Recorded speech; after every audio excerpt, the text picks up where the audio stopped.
trying to tell me who I am. I gotta show them who I am. It's being Jammin. I was told I was a killer, supposed to be a dope dealer. When it's time to gas up, they fill up. Time to gas up, they fill up. They fill up me. With things that we shouldn't see. Coming things that we shouldn't be. To the girls that's feeling me. To the world, you're a killer. I don't even know if it's my time yet. Woo! But I'm never coming second if it is. You know I'm out hood with the weapon, what it is. You can get your shit to slapping Willie Smith know what it is. You should know that. Boy, look at Kodak. Young dread nigga with the kick drum to blow that. With some city girls, that's just so fat they throw back. And if you ever pull that, it's no there to blow that, you probably know. How I pour juice in the fold. But why can't you let it go? The juice sticking to my soul. Can't stop, won't stop, no. I've been told since 2004. I was told I was a killer. Supposed to be a dope dealer. Like I'm supposed to move drugs off the villa. Then it's like behind bars, that's what they figure. When they ask why I say it's because, nigga. Yeah. I was told I was a killer. Supposed to be a dope dealer. When it's time to gas up, they fill up. Time to gas up, they fill up. They fill up me. With things that we shouldn't see. Coming things that we shouldn't be. To the girls that's feeling me.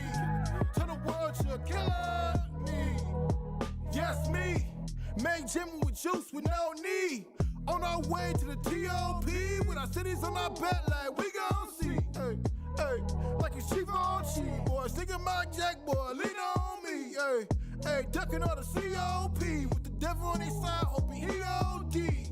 If you want the truth, I got time for it. You know how many folks hit my line for it? You know all the many nights I done cried. My daddy, he done died. I mean, he really gave his life for it. Whoa, knowing that this life isn't fair. I only see the truth when I'm staring in the mirror. They said keep it G, so I'ma keep it plain. That's 24/8 if you wanna take me there, boy. Oh, yeah. I was told I was a killer. Supposed to be a dope dealer. When it's time to gas up, they fill up. Time to gas up, they fill up. They fill up me. With things that we shouldn't see. Coming things that we shouldn't be. To the girls that's feeling me. To the world, you're a killer. Me.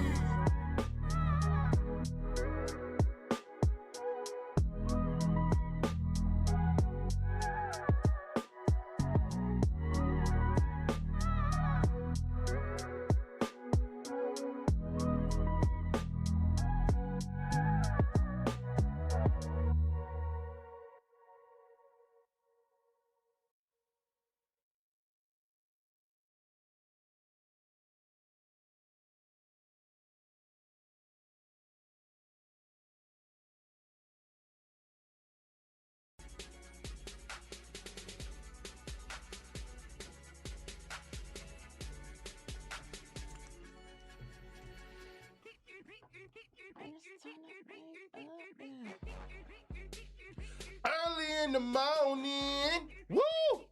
I know somebody yawning, woo!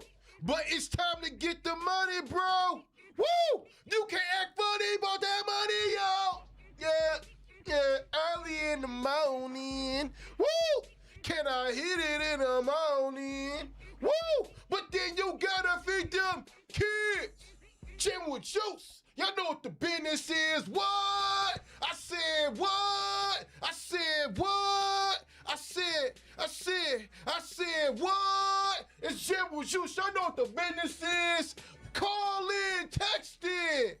Okay.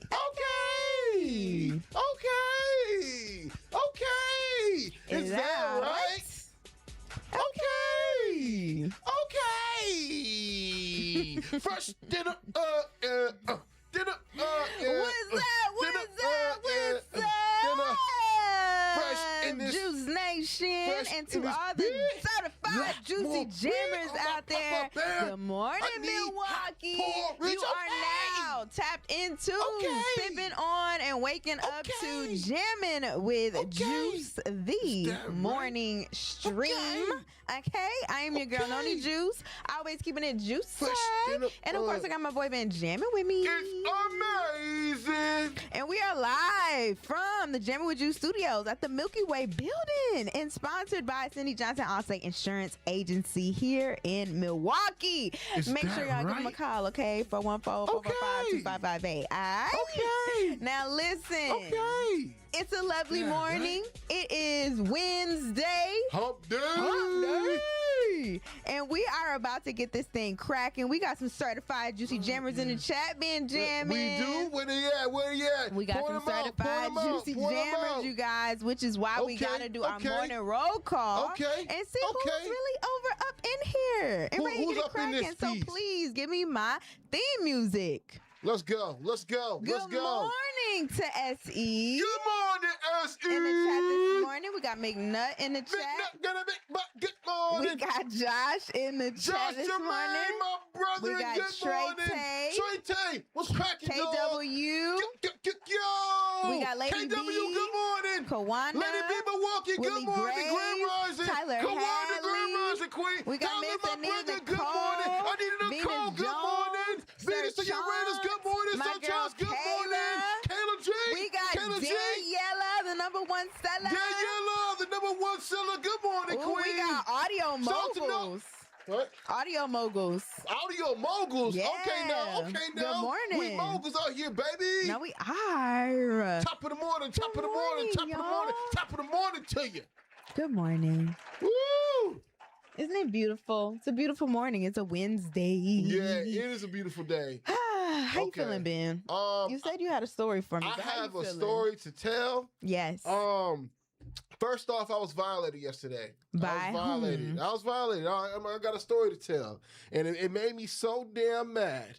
I damn near want to show y'all this video, and I thought about posting this video yesterday, but I was like, you know what? I'm not gonna do all that. And Juice, you're gonna laugh. You're gonna laugh because okay, I'll let y'all know, Juicy Jammers. Ever since we moved over to the place that we're at, I've been like, oh man, Juice. Oh, we up over here, man. It's so much to pull. It's so much art I can pull from, right? Oh, I gotta experience the neighborhood. Yeah. I gotta go over here. I gotta go to JJ's Chicken and Fish. I gotta go see what's cracking. So you know what, bro? I went to JJ's Chicken, and I put their ass on blast, too. I just want to let y'all know, because I don't want anybody to ever go here ever again. Okay. All right, because they don't know the power of being Jimmy Voice, but I do. All right, so look. I went to JJ's Chicken and Fish just yesterday, Fish and Chicken, yesterday on North 35th Street. All right, I went over there. Okay. I went over to North 35th Street, the JJ's Chicken and Fish. All right, had a long day working here yesterday. We talked about a lot of different things. The Nicki Minaj idea seems to me that we were definitely prophetic in speaking about the things that we spoke about yesterday and doing so. I clipped up a bunch of different clips, did what we were supposed to do, the post-production. I'm like, I'm hungry. You know what? I'm finna go ahead and slide over to the hood and get me something good. Because I have had their chicken before with the lemon pepper, all right? And it's pretty decent. Get a $10 holla. You get a 3-piece chicken wing with some fries. Okay. And it's all right. So I pull up over there, Juice.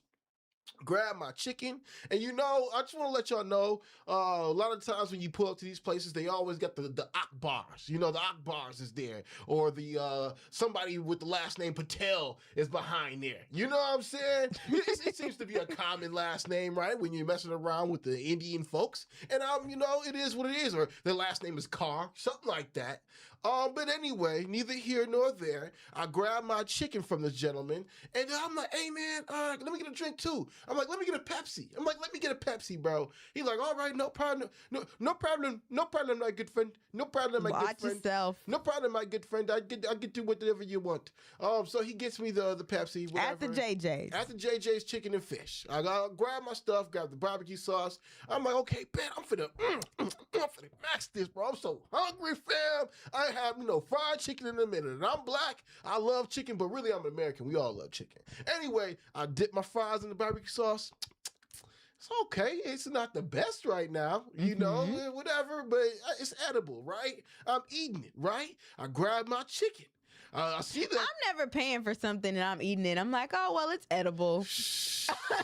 After I done paid my hard-earned money on it. Because I've had their chicken before from that specific spot, and it was better than what it was that I got yesterday, okay? And I don't know if it was just because it was Tuesday and it's Taco Tuesday on a Tuesday, but they really weren't, frying their chicken how they should have. Okay. I grabbed my chicken juice, and the chicken is fried or whatever, and it looks a little rubbery, but I eat the chicken anyway, whatever. I keep it moving.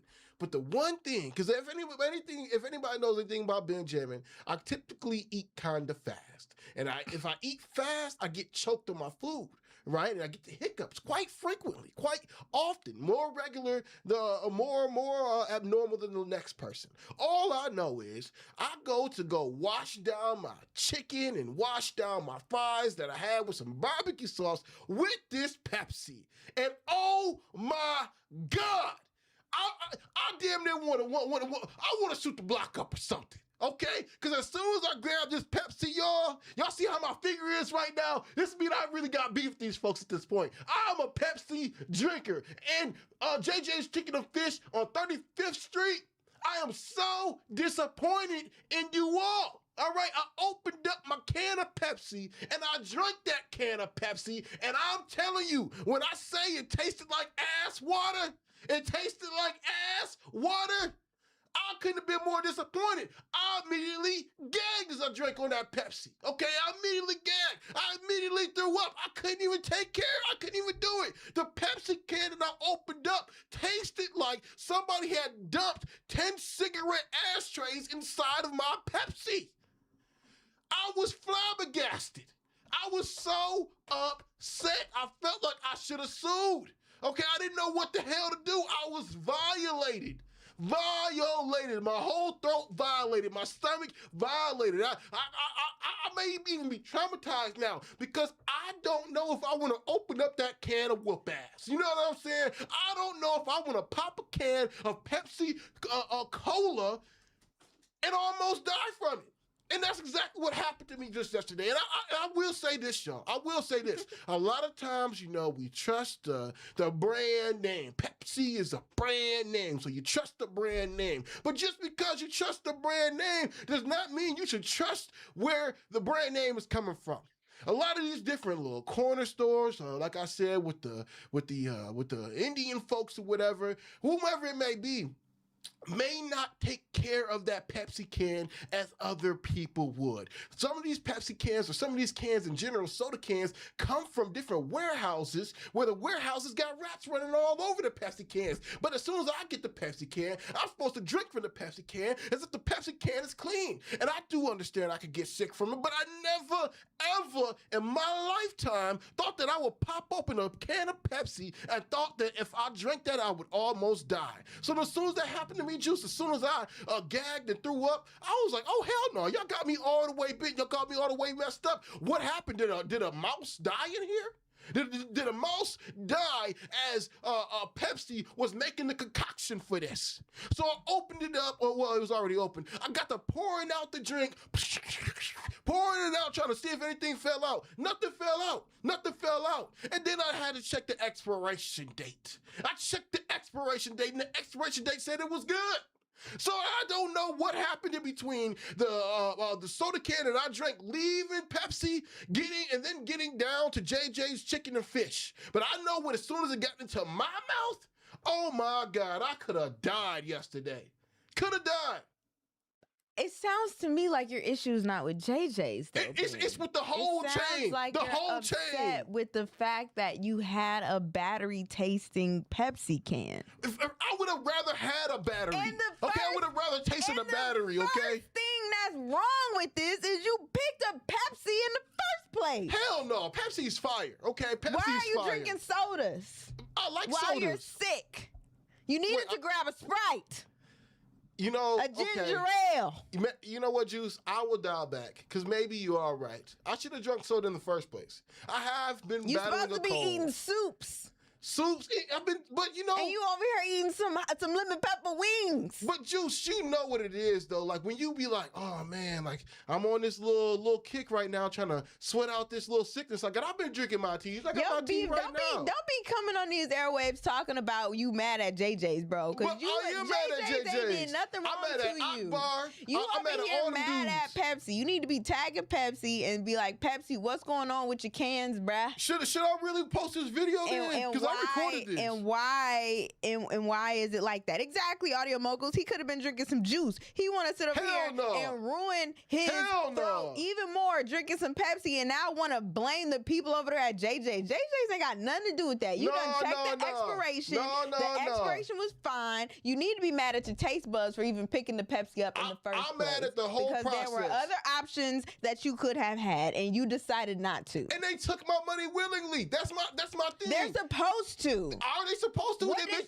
they do wrong? It should have been a warning label. It should have been a warning label. That said it should have been a warning label. Caution. Caution. No. Caution. This just might be old. Or maybe because of the economy that we are currently in, Pepsi could be telling people how we're right now cutting the cost. So now we're cutting down on the chemicals or the ingredients that we put inside of these Pepsi cans. So you may get a bad one. I need a caution sign on that damn Pepsi can if that's what I'm going to have to drink in a Trump economy. Okay? Well, that's all I'm saying. Did the tariffs do this too? I looked it up. Shout out to Google AI, which is honestly the first thing that pops up anytime you Google anything, I guess. Now our water resources are being used up. Now that's more pollution. I looked it up and said, why does my Pepsi taste weird? Yeah. And it said, your Pepsi may taste weird due to the packaging, such as a reaction with the plastic or lingering taste from an aluminum can. Other factors included being expired or stored improperly, a change in the recipe, issues with the source like dirty soda fountain equipment or the water used in bottling. But since you had it in a can, I feel like it had to do with a reaction or a lingering taste from the aluminum can. I'm a 33-year-old man. Do you not know how many of Pepsis I've had in my life? I know what a damn Pepsi is supposed to taste like. I understand that, but do you understand that mistakes happen in manufacturing and in production? I don't want a mistake in my mouth. I don't want a mistake when it comes down to my lunch or my breakfast or my dinner. If I'm spending my hard-earned money, I don't want a mistake. It's Ben overreacting. I need y'all to put it in the chat. If it went into your mouth, how would you feel? It's Ben. If this is your son and daughter, how would you feel? Channeling his energy to the wrong Don't thing. y'all find that suspicious? I need y'all to know. I need you to put it in the chat right now. Is Ben being crazy? Is he overreacting? Or am I tripping? I thought I could have died yesterday. That's all I'm saying. He could have and should have just got a juice or a water or something that would have better helped him with his cold he is currently battling with us in one of these small rooms that I am ingesting. See, I don't understand why you can't just sympathize with me, Juice. Why you can't have any sympathy and empathy for what happened to me yesterday. Well, you know why I was violated. You know why I don't have sympathy for you. I was violated. I don't think you should be drinking the Pepsi in the first place. And you like Pepsi over Coca-Cola? They said Pepsi is a black drink, is the black soda. It actually is. Over Coca-Cola. It is. Why? Like, why? I mean, I know why, because back in the day, the marketing, we would have the Pepsi and all this other stuff, but still, I don't know. I was going to have to get on Dr. Umar. But y'all tell me if I'm tripping or not. They said that you're tripping, bro. I don't think I'm tripping whatsoever, man. Josh said you're overreacting, but I get where you're coming from. Trey Tay said Ben is tripping. Anita Nicole said Ben's traumatized, so it's okay. I am. Maybe I'll post my video later today. All I'm saying is don't be mad at JJ. I'm mad at JJ's Chicken and Fish because y'all should have never stored that stuff. That's all I'm saying. I don't know who messed up along the chain. And then it's another reason why. It's another reason why I'm actually mad at JJ's Chicken and Fish. Because I also see all these TikTok videos of how they cook up food in their homeland. All right, how they cook up food in their homeland. You ever be seeing those? The Indian street food?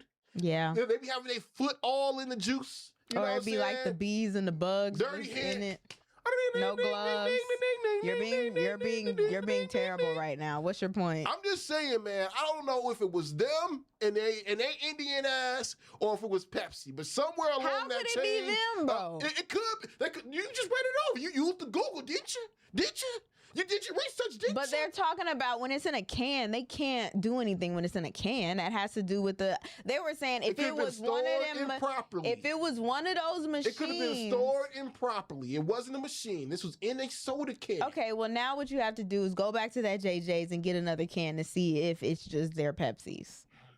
Because you've been to JJ's before. Is this your first time getting a Pepsi from them? It actually is. I was getting they got an Arizona tea. I got that. It was pretty good. You could have even got the tea. I got the Fagos. I got the Fagos from them. All right. Those are pretty good. But you know, the fact that I got a Pepsi for the first time from JJ's. You know what, Miss Anita Coates, don't have sympathy for this man. That's all I'm saying. She's saying sending a virtual hug to you, Ben. Don't send no virtual hugs to him. Because, you know. Don't send no virtual hugs. She don't need it. The world don't even care about black men. You know, that's not what this is about. Is a black woman that's going not through what this, this is about. She have all Chicago in an uproar. But because it's a black man, you're supposed to be big, tough, and strong. I'm a strong, big black man. Just because you drunk something wrong, what does that mean? I am not about You don't deserve no sympathy from me. I am not about to. What's the word? Dang, it's at the tip of my tongue. I am not about to enable your behavior. I am not about to enable it. I'm not enabling it. Because you wouldn't enable it for me. I actually would. No, you wouldn't. Choose that happened to you? What do you mean? We need to go ahead and write Pepsi right damn now. Whatever. That's what we need to do. We need to go up to that JJ. Do I need Tory Lowe? Do I need Tory Lowe? Maybe we go ahead and start a protest outside of JJ's Chicken and Fish on 35th Street. I'm wrapping this up because this is crazy. They want to be across the street from a Checkers. The last question that I have for you, Ben, is did you learn your lesson? What did you learn from this situation? Are you going to go back to the JJ's? Probably. Are you going to order another Pepsi? Probably not, knowing you, because when I'm gonna tell y'all something about Ben though. When Ben she thinks she know me and stuff. No, because I do know you. When Ben feels as though he has ingested something that's not sitting right with the rest of his body, he will forcefully go throw it up on purpose.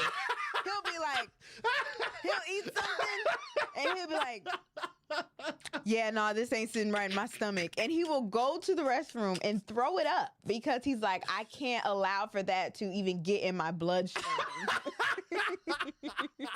That's true. That's true. So I feel like you're not going to go back and get another Pepsi because you know, I'm traumatized. You've learned your lesson. I'm traumatized. But That's I why. bet you will still go to the JJ's and get more chicken and fish. You know, I am a forgiving person. I will say that. I'm a very forgiving person. I do understand people do mess up. All right. I just know what my Pepsi is supposed to taste like. And maybe I will give it a try again. But if I see the little Akbar looking dude that I saw yesterday there, I'm just going to have to pass. I'm going to have to pass, man. So, but that was my yesterday, bro. That was what I'm done with my rant. You know, I just wanted to put that out there, man. Because like, and what are you putting out there to not eat the JJ? To tell, like, what are you trying to tell people to not go to the JJ's, to not order the Pepsi? Like, what? Or you just want them to know your story so we can be like, oh my gosh, man, I'm so sorry. Yeah, I want a little sympathy. Okay, well, I'm gonna give you that then. I am. Ben, that happened to me, bro. Ben, I'm so sorry you experienced my that. 95 cents yesterday almost cost me my life. I'm so sorry. And like you said, you are right. I don't want it to enter my bloodstream. And I think that I waited a little too long because I think it entered into my bloodstream. I ended up having real bad emotional distress yesterday about an hour after that incident had went down. So all I'm saying is, man, some of this stuff is nasty and it's terrible for you. And actually, I want to throw this out there too because this is really my whole point behind it. Wait, what did he say? Who have been Jammin was what? Bulimic. That's funny. Crazy. That's funny. I was talking to my girl last night about he that. be on there.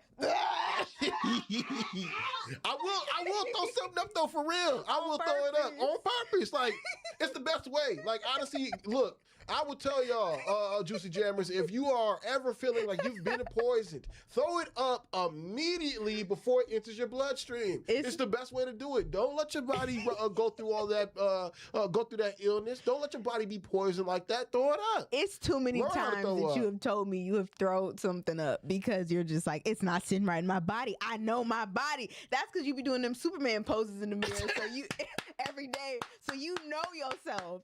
But the amount of things that you've told me you've just thrown up, I'm like, okay, some of that might have been in your head, but maybe not, because you know yourself. Yeah, but that's I know myself, funny, man. Kyle. Kyle is funny. Yeah. Shout out Kyle in the chat. Shout out to Kyle Wallace, W's in the man. chat for Kyle, man. Yeah, man. I'm gonna say W's in the chat for Kyle. Look, my cousin, he actually was bulimic, so I don't know. Maybe that's where I kind of get it from, and I kind of feel like it's so normal and okay to throw up. I'm just saying, it could be a life-saving measure. You know, you just never know. Some people are like, ugh, I hate throwing up. I hate it not too. gonna lie, me, I hate throwing. I don't like the feeling before throwing up and in the process of throwing up, but I always love after I'm done. That's all I'm saying. It just feels so much better. Sometimes you got to get through the pain to get what you're trying to gain. Say it with me. Sometimes you have to get through the pain to get what you're trying to gain. One more time for him in the back. Sometimes you have to go through the pain to get what you're trying to gain. W's in the chat for the mantra today. There it is. There it is. Oh my gosh, this is so funny. All right, you guys. Well, thank you so much, Jammin, for problem. that lovely monologue that you just had. Yeah, shout out to JJ's Chicken and Fish. I'm finna protest. All right. Power to the people. Maybe you should put it on TikTok and Pepsi will see it. Like, bro, I got this whole video right here though. I'm really thinking about this. Like, look at that. You ate in the Wait a minute. Wait a minute. I don't want to touch your phone because you're disgusting right now. Go back. What? Go back. Why do you got the chicken on top of the bag and sitting in the seat of your car? That's not the point, Juice. Why do you have chicken on top of the plastic bag, like the chicken you're about to eat on top of the plastic bag? It's not sitting in your front seat. It's on top of paper. You ate it in the car? It's not the point. Look, we're talking about Pepsi. Okay. You know what? We're gonna take a juice break, y'all. It's been 20 minutes already. It had 23 to be exact. Okay, this has been a long We're going to take a this juice up, send break this to JJ's. and then send it to Pepsi, and then we're gonna come back with Maybe more I'll give conversation. Free Pepsi for a lifetime. We got something juicy coming up next, so keep it locked, you guys. More coming up on Jammin' with Juice. Good morning, man. Don't go anywhere, Juicy Jammers. The juiciness continues next, right here on Jammin' with Juice. Be sure to like, comment, share, and subscribe. Nobody protects you from mayhem like Allstate. I'm thick-cut bacon sizzling on your stove. And while you were over there smearing your bagel, this little piggy went on a splatter spree. And if you don't have the right home insurance coverage, you'll be crying wee, wee, wee over this fire in your home. So get Allstate. Contact Milwaukee Allstate agent Cindy Johnson today at 414-445-2558. Subject to terms, conditions, and availability. Allstate Vehicle and Property Insurance Company and affiliates, Northbrook, Illinois. They laughed, they doubted. They said we couldn't do it, but we stayed loaded. Loaded with purpose, loaded with faith. Loaded, living off a dream everyone doubted. It isn't just a clothing line, it's a mindset. Every stitch, every logo, every fit reminds you, you don't need their approval, just your vision. So wear your grind, wear your dream, stay loaded. Living off a dream everyone doubted. It's amazing. Got a business, event, or brand you want the city to know about? You gotta let them know about it here. Jammin' with Juice is where the people are listening, laughing, and showing love every single morning. Let's put your brand right in the mix. Whether it's an on-air mention, interview, or social media promo, we've got options that make sense for you. So if you're ready to get your message in front of our Juicy Jammers, hit us up at jamminwithjuice@gmail.com and let's work.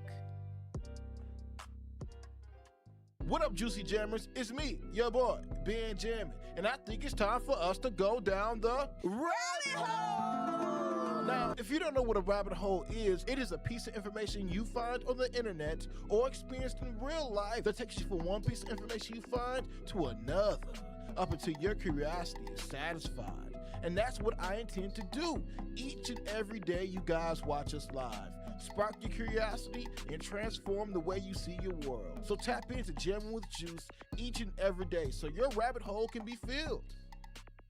What up? It's me, Ben Jammin. When I wrote my new song Killer, honestly, I wasn't sure what direction it was going to take. But by the time I finished the chorus, tears started rolling down my face. And I knew this wasn't just a song, it was a story that needed to be told. Growing up, so many of us hear and see messages about who we're supposed to be. Too often, those messages are built on negative stereotypes. We're told we're destined to be gangsters, drug dealers, or killers. And when you hear that long enough, some people start to believe it. They take that path and end up in a place they can't escape, dead or behind bars. Killer tells that story, but it also delivers the lesson that you don't have to be what the world tells you to be. You can be a doctor or a lawyer, a radio host, a game designer, a farmer, whoever you choose to be. It's your life. If this story resonates with you, go listen to my new record, Killer, now streaming on Spotify and Apple Music. It's amazing. Yes, me. Make Jammin with juice with no need.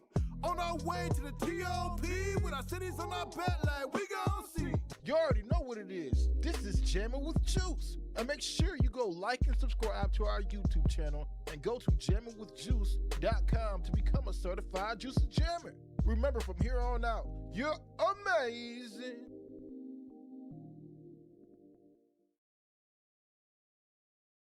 It's Noni Juice. You know we keeping it juicy. Spilling truth with a smile so sweet. Talking all the buzz from the blogs and the tweets. From the headline to the hometown streets. She bring the flavor, can't nobody compete. Something juicy with Noni Juicy. Talk of the town, yeah, she got the news. Keeping it fun, keeping it true. It's something juicy, keeping it juicy too.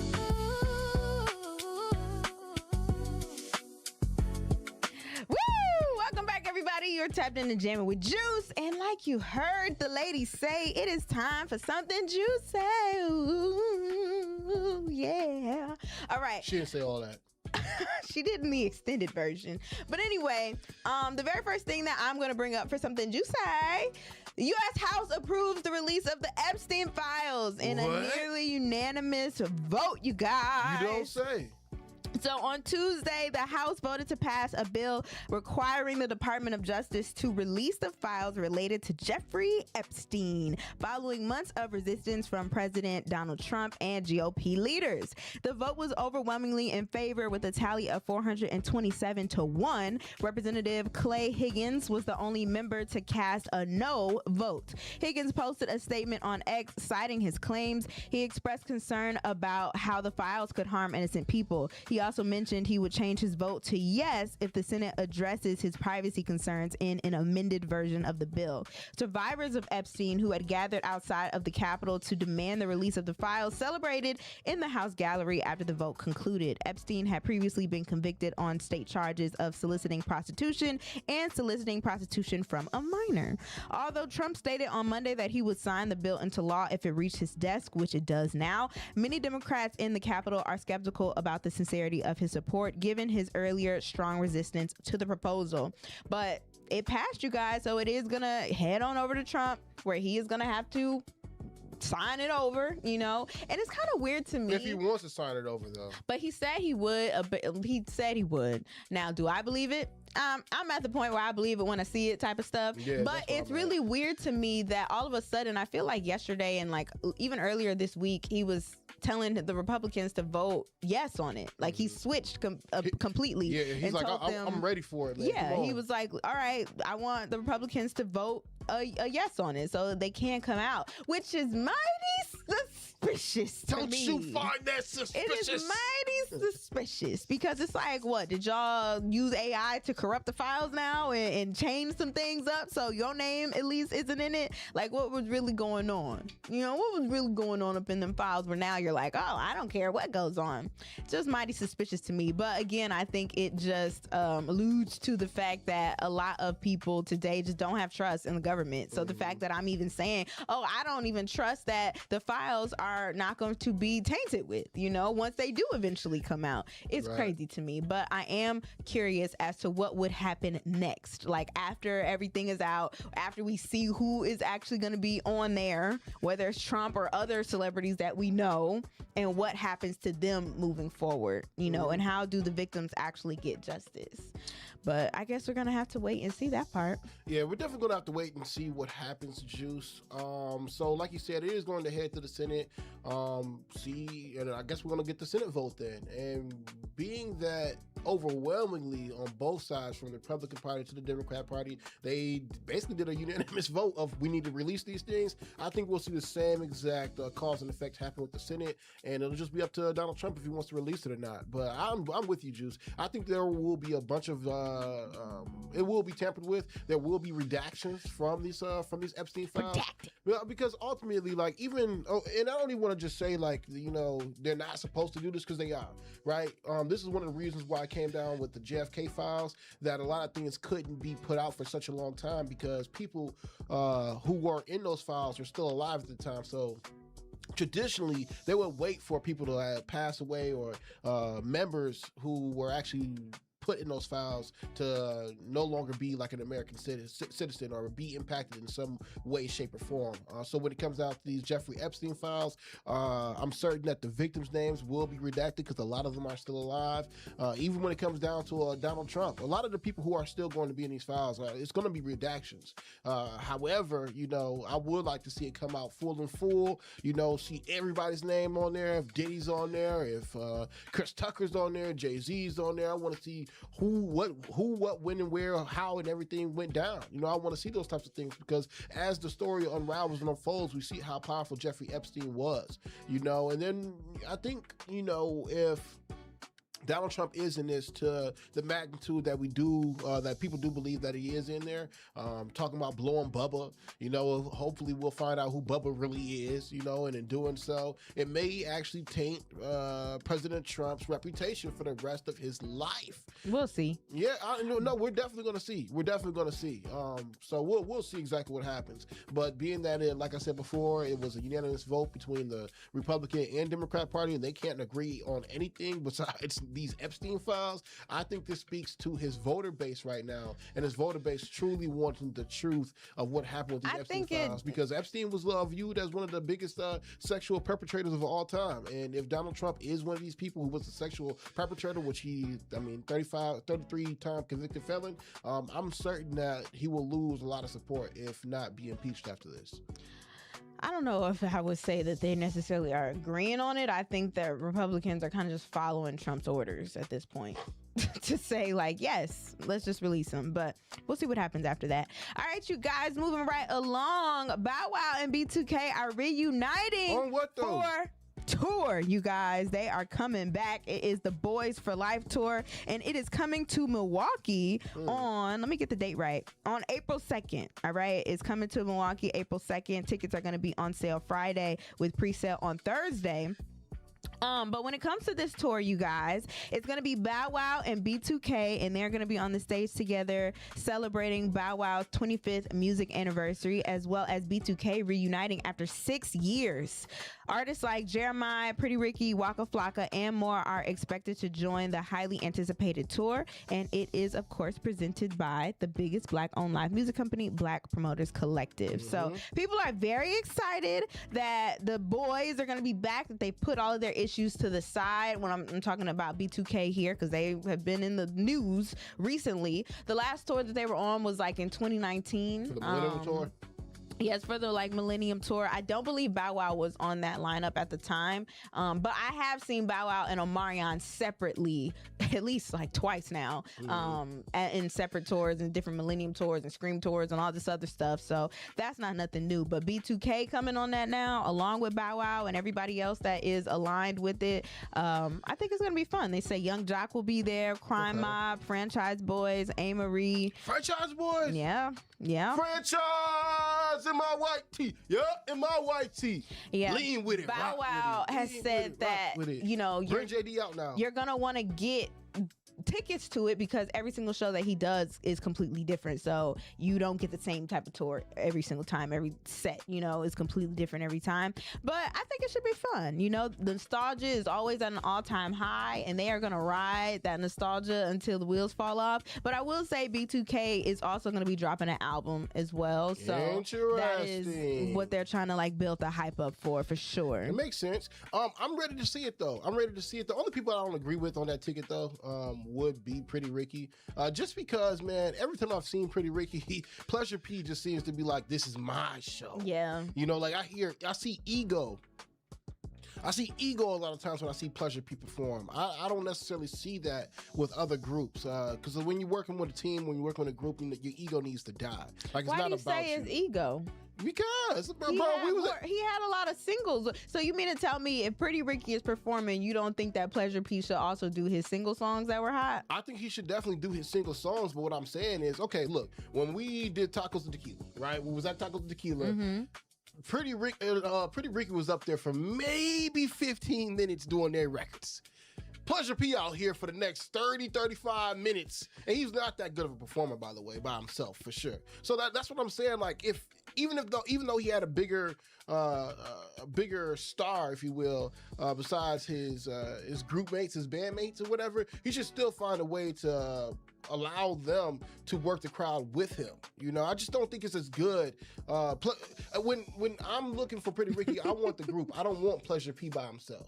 That's just what it is. Pleasure P may think he's all that in a bag of chips, but I do think that Pretty Ricky needs to go in that bag and go into some album cuts that weren't necessarily singles, because it seemed like after they do their singles, then Pleasure P, he do his thing with all of his singles and stuff like that. But maybe they could go a little bit deeper into it, because there were some songs on there that I'm sure people appreciate and will want to hear as a group. Yeah, as a group. Outside of just Pleasure P. But Trey Tay is funny. He said Pleasure P been having a lot of pleasure at the kitchen table. Damn. Saying that he's a little Pleasure P is he's a little stout. He's a little stout. Now that's real. And then ultimately though, I think this is great that they are all coming together like this, from Pleasure not Pleasure P and them, but Pretty Ricky to B2K to Bow Wow. And why do we still call him Bow Wow? Didn't he say he wanted to be called Chad Moss? I feel like we don't be putting no respect on him. I like Bow Wow. It's iconic. It's his stage. To me, that's his stage name. Shad Moss, yes, is who he is, but Bow Wow is you getting bow on that stage. And I can't say I hate, but when you do those types of things, you need to go through a full rebranding of it. Bow Wow, if you want to go by Shad Moss, which is your real government name, you need to do a whole new rebranding era. You need to have more hit singles out than you had in the past. You know what I'm saying? But we will forever know you as Bow Wow until you're able to get out of that quote unquote shadow. And I'm not saying it's a bad thing, because I love Bow Wow. Bow Wow was one of the first rappers that I was like, oh man, this is my guy. You know what I'm saying? He was actually the first artist I ever saw perform.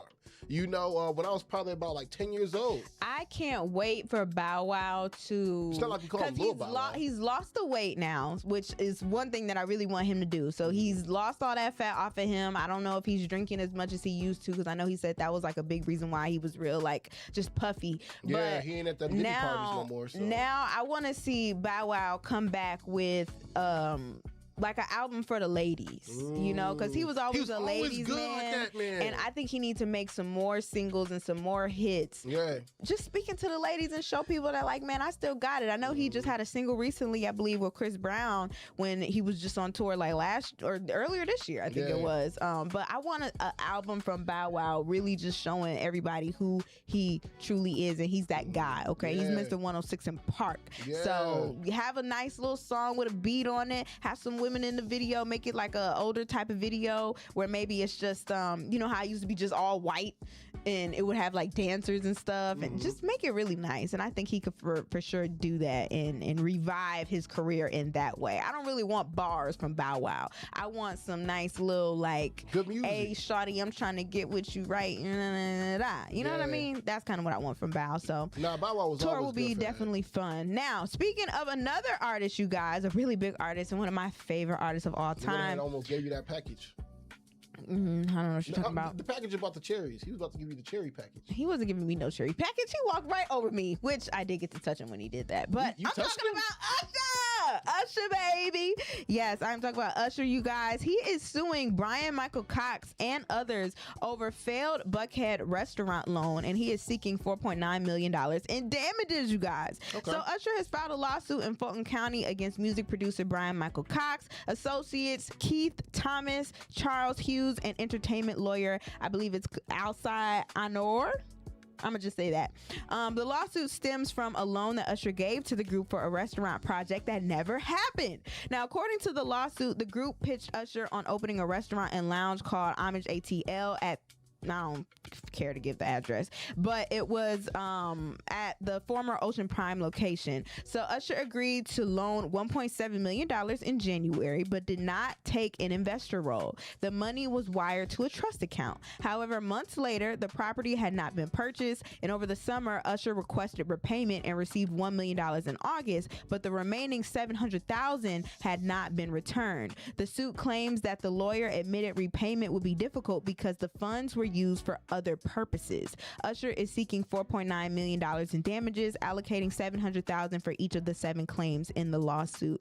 And so everybody was in a frenzy because they're like, oh no, I don't want to see Usher and Brian Michael Cox beefing. Like, they're really good friends. This is crazy. I hope that this doesn't mean that their friendship is over. And so Brian Michael Cox did put out a statement, and he said, regarding to today's news, I've learned a lot recently about being careful with who you choose to invest in a business with. No matter how small the investment, I'm currently in the middle of a failed deal that I didn't orchestrate. And while the situation has been disappointing, I know my name will be cleared by both sides. It's just unfortunate that this clarity didn't come sooner. My legal team has also advised me of a lawsuit involving a company where I am only a passive minority shareholder. I was not a participant in that business transaction and have no involvement in the ongoing legal process. And while I'm unable to share more details right now, I want to make one thing absolutely clear.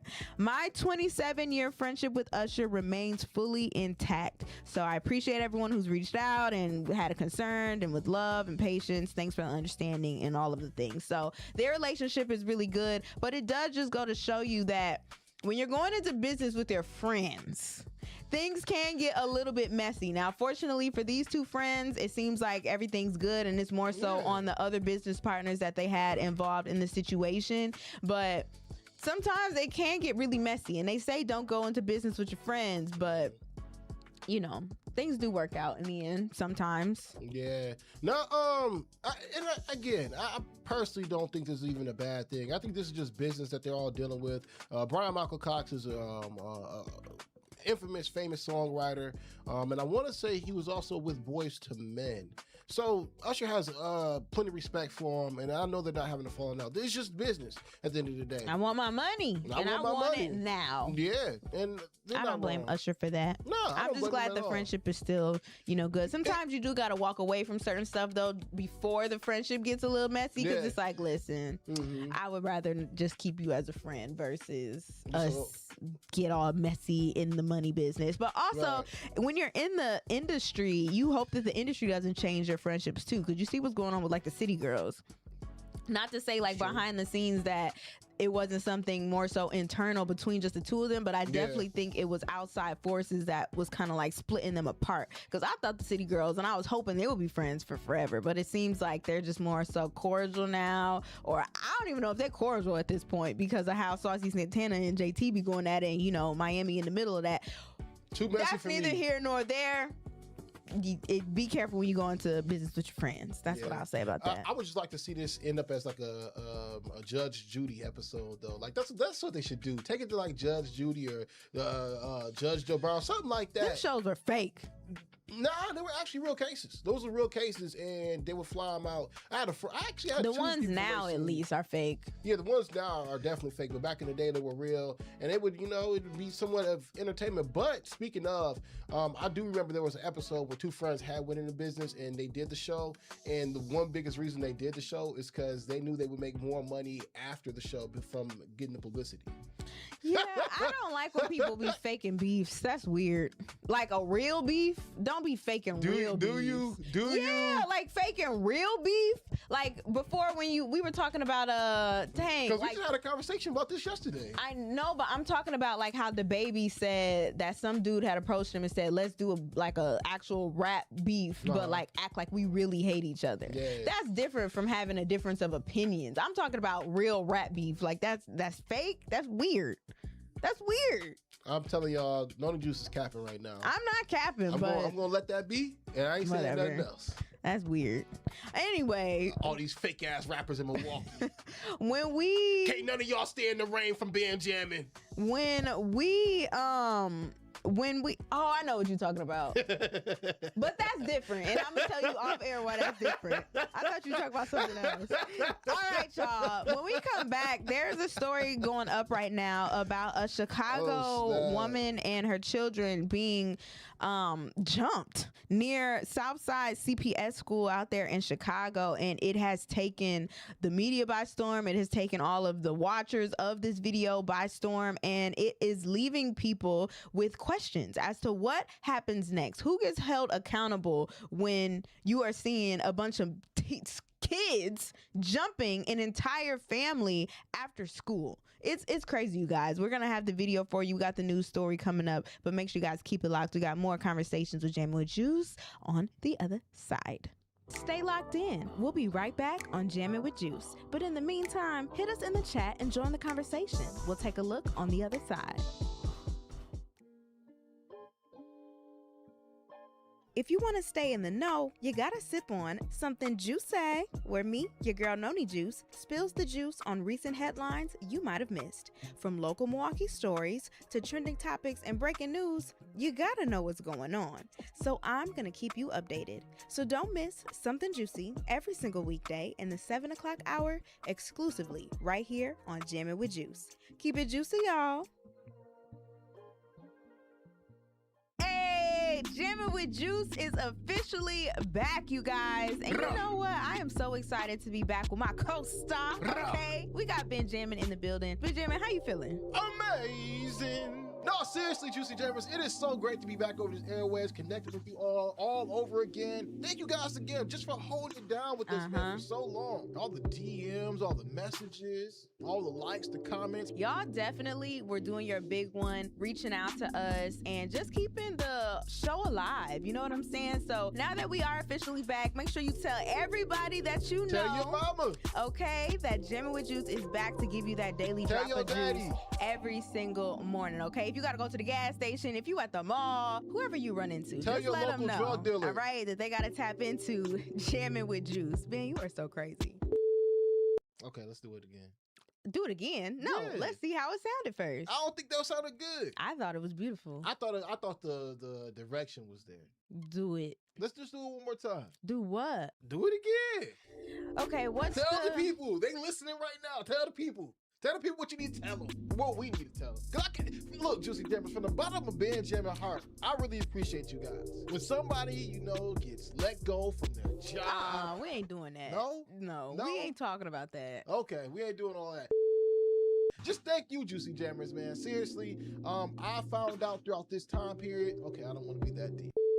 I know how to enunciate. I'm not about to keep playing with you. Cut this up and call it a day. Whatever, bro. Y'all really want this show? Bro, this is a 30-second. We back. Tell your mama, tell your daddy, tell your sister, tell your brother, tell your auntie, tell your baby daddy. We back, but we ain't never left, okay? We ain't never left, all right? We just got a new platform, and it's our own platform. Facts.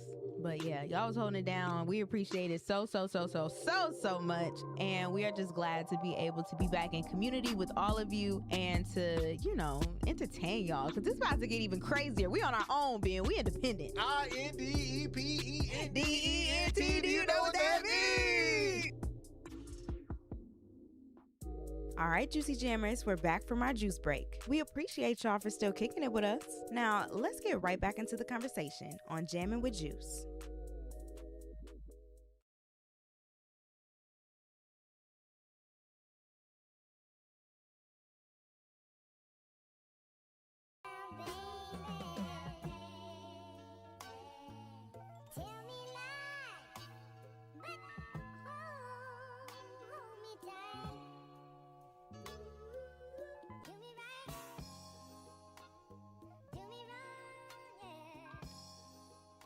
Welcome back, everybody. You are tapped into Jammin' with Juice, okay? And we are still in hour one, getting things cracking here. But I want to get into a story that caught my attention, and I feel like it caught Benjamin's attention and just a lot of people's attention recently.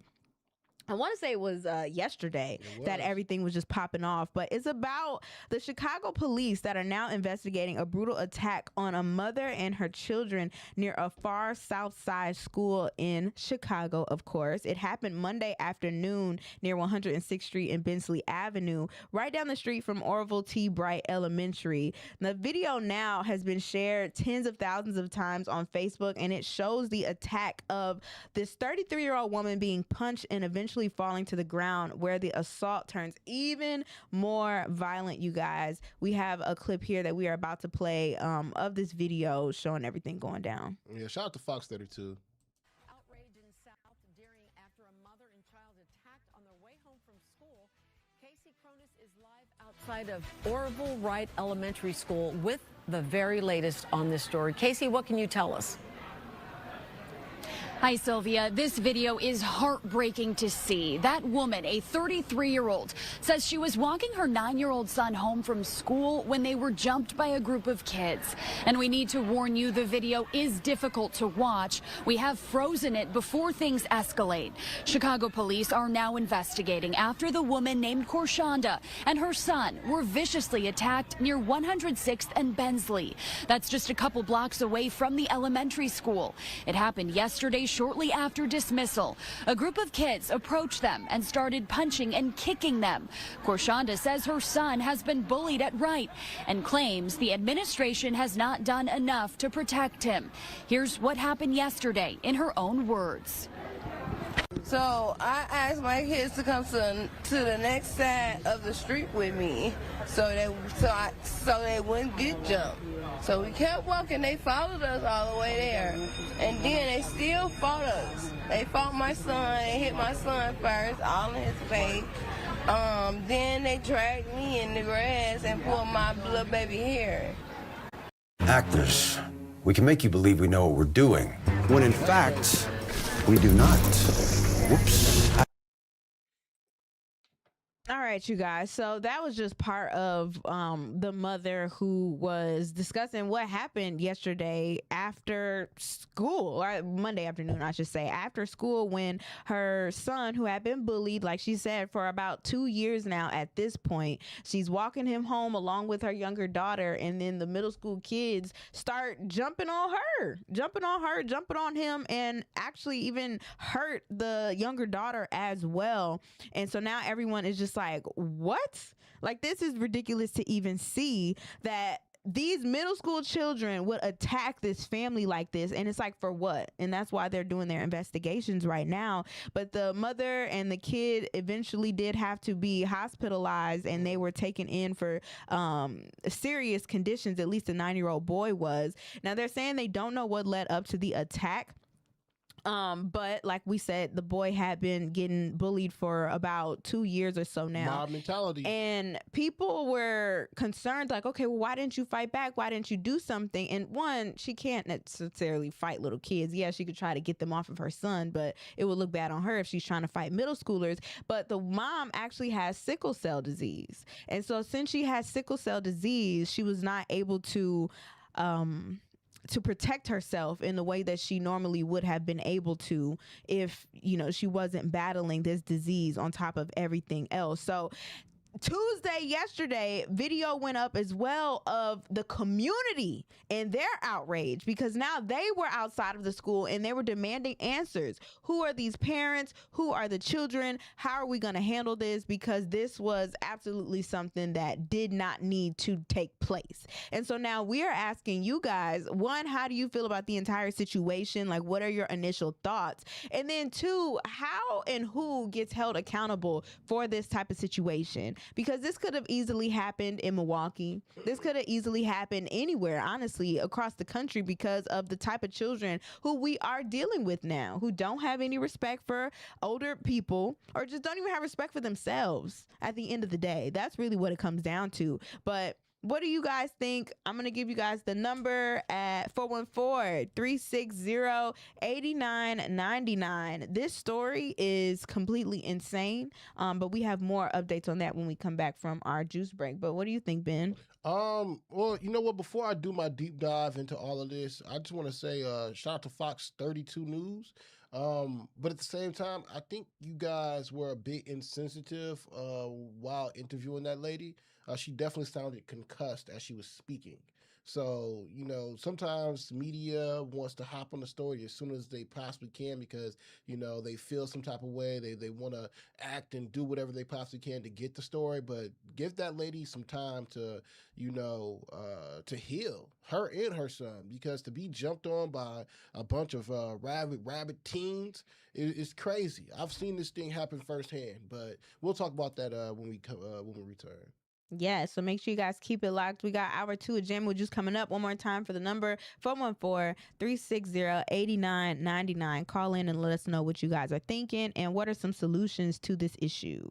We're going to take a quick juice break, Juicy Jammers. So now is your time to get your cups, get your refills, stand up and stretch your legs out. Use the bathroom. I don't know, do something. Just don't go too far because we'll be right back with more Jammin' with Juice. Nobody protects you from mayhem like Allstate. I'm thick-cut bacon sizzling on your stove. And while you were over there smearing your bagel, this little piggy went on a splatter spree. And if you don't have the right home insurance coverage, you'll be crying wee over this fire in your home. So get Allstate. Contact Milwaukee Allstate agent Cindy Johnson today at 414-445-2558. Subject to terms, conditions, and availability. Allstate Vehicle and Property Insurance Company and Affiliates, Northbrook, Illinois. What up? It's me, Ben Jammin. When I wrote my new song, Killer, honestly, I wasn't sure what direction it was going to take. But by the time I finished the chorus, tears started rolling down my face. And I knew this wasn't just a song, it was a story that needed to be told. Growing up, so many of us hear and see messages about who we're supposed to be. Too often, those messages are built on negative stereotypes. We're told we're destined to be gangsters, drug dealers, or killers. And when you hear that long enough, some people start to believe it. They take that path and end up in a place they can't escape, dead or behind bars. Killer tells that story, but it also delivers the lesson that you don't have to be what the world tells you to be. You can be a doctor or a lawyer, a radio host, a game designer, a farmer, whoever you choose to be. It's your life. If this story resonates with you, go listen to my new record, Killer, now streaming on Spotify and Apple Music. It's amazing. Yes, me. Make Jammin' with Juice with no need. On our way to the TOP with our cities on our back like we gon' see. Who is Carrie Noni, aka your girl Noni Juice? Well, if you're new here, I'm a Midwest girly born and raised in Milwaukee, Wisconsin, and have always had big media dreams. I have my bachelor's in broadcast journalism and a minor in communication. Your girl is certified, okay? And when I'm not on these Jammin' with Juice airwaves, you'll catch me rocking the mic as the in-game host at Brewers or Marquette basketball games, while also building my media empire on my Noni Juice YouTube page and social media. So I invite you to follow the journey and get this daily drop of juice. Got a business, event, or brand you want the city to know about? You gotta let them know about it here. Jammin' with Juice is where the people are listening, laughing, and showing love every single morning. Let's put your brand right in the mix. Whether it's an on-air mention, interview, or social media promo, we've got options that make sense for you. So if you're ready to get your message in front of our Juicy Jammers, hit us up at jamminwithjuice@gmail.com and let's work. All right, Juicy Jammers, we're here, and we ain't going nowhere. So hit the chat and tell us how you really feel. We know you ain't got no filter.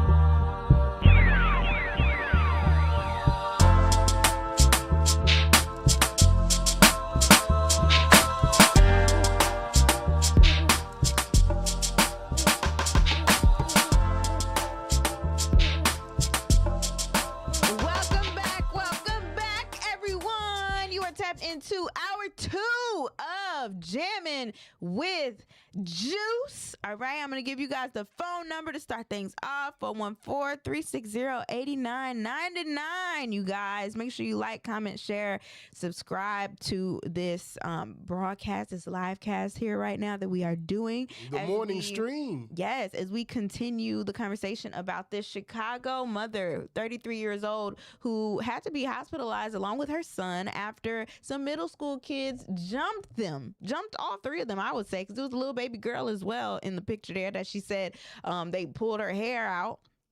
But they were jumped, and now everybody is trying to understand why and what happens after this, because the community in the city over there in Chicago, they showed up yesterday outside of the school and we're trying to figure out, okay, who are these kids? Who are the parents of these kids? And what can we do for this mother? Now, I don't want to say that the mom was pregnant, but in the video that I saw, it did look like she had like a rounded stomach. So if she is pregnant, that makes this even worse. I mean, it was already bad, but it makes it even worse that y'all would throw to the ground a diseased woman with sickle cell and pregnant, and you're gonna beat up her son and her daughter. Ridiculous. But I did see a post on Facebook, not sure if this is factual or not. I couldn't find it in an actual news story, but someone did make a post and gave an update on the mother and said they moved her into a house out of Chicago. They changed her school. They brought her a car, paid for her family to go to LA for the weekend and a dinner for Christmas and all this other stuff.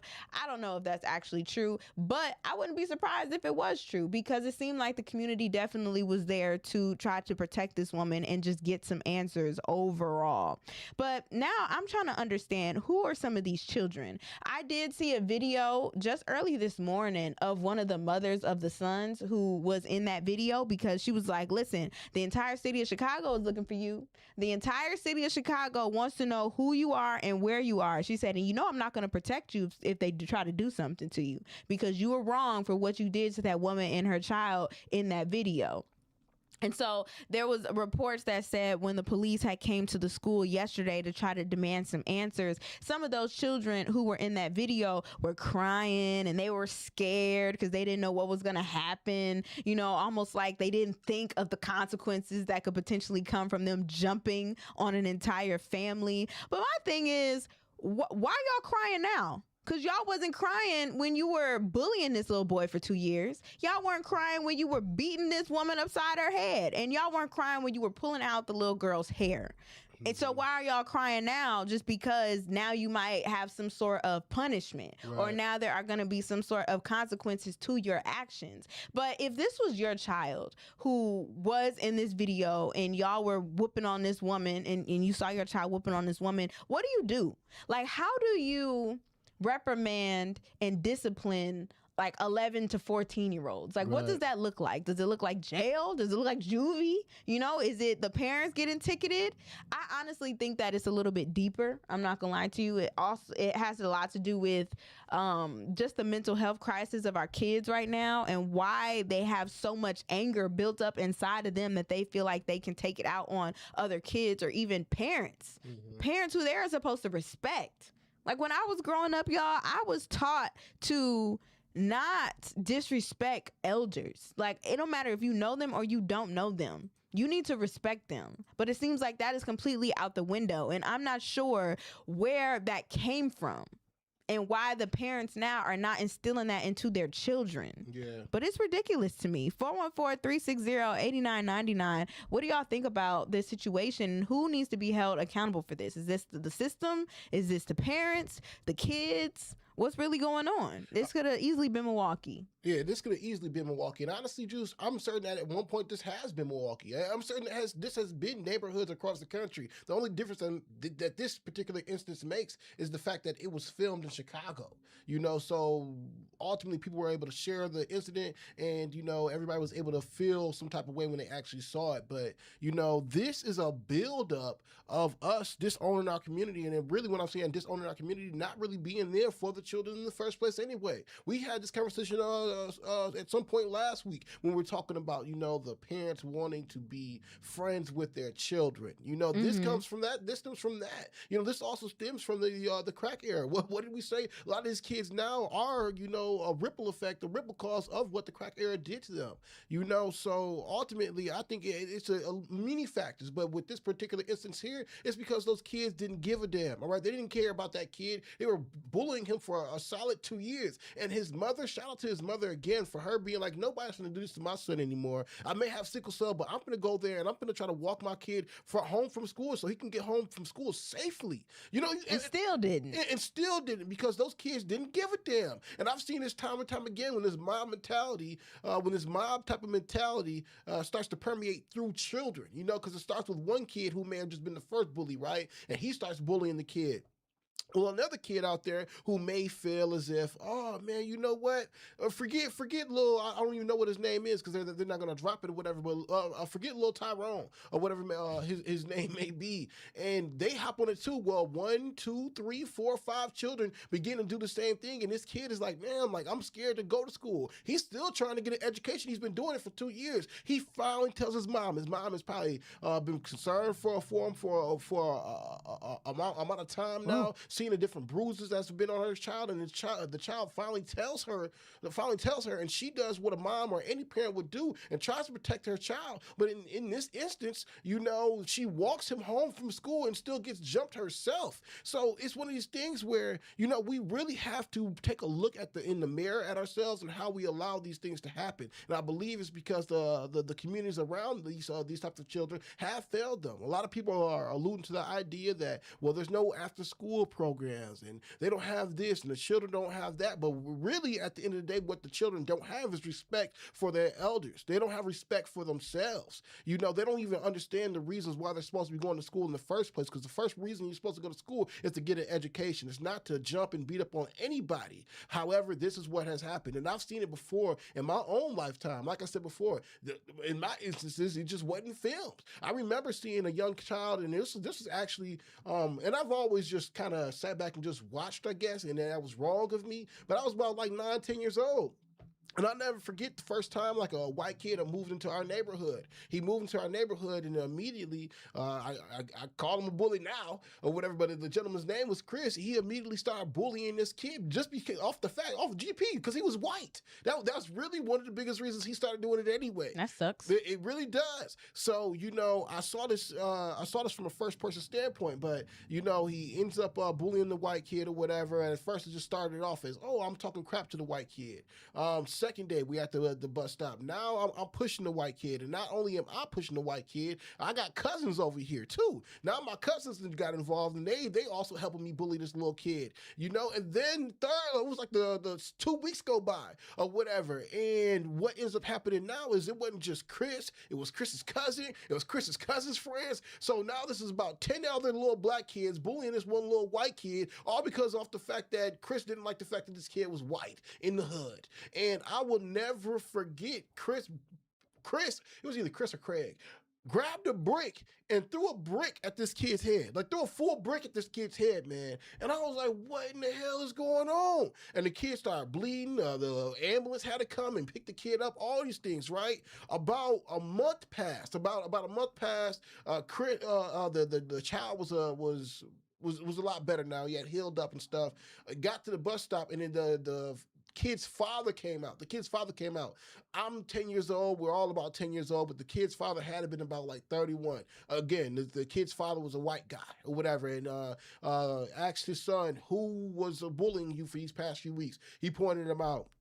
Immediately, as soon as the father got to speaking to Chris, he tried to talk to him respectfully in a respectful manner, as if he was almost his own son, just trying to correct his pathway.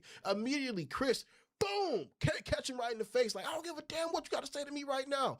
And then they all start jumping on not only just the kid, but the white man himself. And I just was like, dang, what happened, fortunately, in that instance is the school bus had actually pulled up and the school bus driver got to honking the horn and then hopped off. And then that's when the kids scrambled. So a lot of those kids that they didn't go to school, that skipped school that day because ultimately they didn't want to be found guilty and have to face the repercussions of their actions from jumping on not just that kid, but his father. And I just was like, man, like this is messed up. People need to have a bigger heart. But call in Juicy Jammers at 414-360-8999 because it's traumatizing, man. Like a lot of people would assume that, you know, it only impacted the mother, it only impacted the child, but no, it truly impacts the community because at the end of the day, we just all want to feel safe where we at. You know, we all want to feel safe where. Does it impact the community? It, like 100% which part impacts the community? Emotionally, even me. I'm a 33-year-old man talking about something that happened to me almost 23 years ago. No, I get that, but I guess what I'm saying is so many situations happen here in Milwaukee, even for example, where we see a bunch of teenagers killing each other.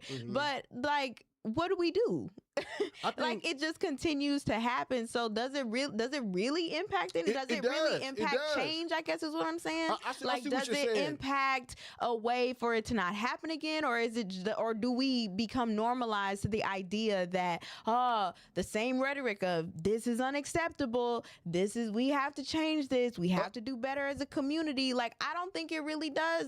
I see what you're saying. Create any Juice. Type of great impact. I see what you're saying, Juice. So on one end, if we do nothing, then we normalize the behavior. We desensitize ourselves to that type of behavior, you know, and we just accept it as if this is supposed to be life and this is supposed to be normal. It's supposed to be just reality. On the other end of it, Juice, if we as a community get together and we stay consistent in our pursuit to have that safety in our community, then that's when that real change comes. That's when you actually see things start to happen. Again, shout out to my boy Tory. That's why he started to do the things that he did. He began as just one person doing it, but he decided to be the consistency in his life, which then ultimately impacted the community, and he grew community around his whole plight, what he was trying to do. So I'm saying even in this idea or in this idea of a community of Chicago, right? If they stay consistent in the pursuit of them trying to be safe, then something will happen. But if everybody sits back and be like, oh, this is all normal, then we will all forever have to live with a scar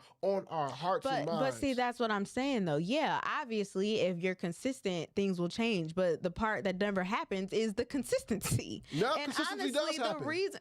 How so? If we keep having the same issues? I'm not saying with every instance, but consistency does happen, and it may be on a very small scale. Because at first, just like I just said with the Fox News stuff, right? Fox News, we're all up in uproar because that's what happens. You see a whole bunch of people, oh man, this is what's happening over here. We need to do this, we need to do that. But the real people who actually do feel like, man, change needs to be happening. It may just be one person. It may be just two people. It may just be a student inside of that kid's classroom that's like, you know what? I'm not letting y'all pick on little Billy anymore. I'm not letting you do it anymore.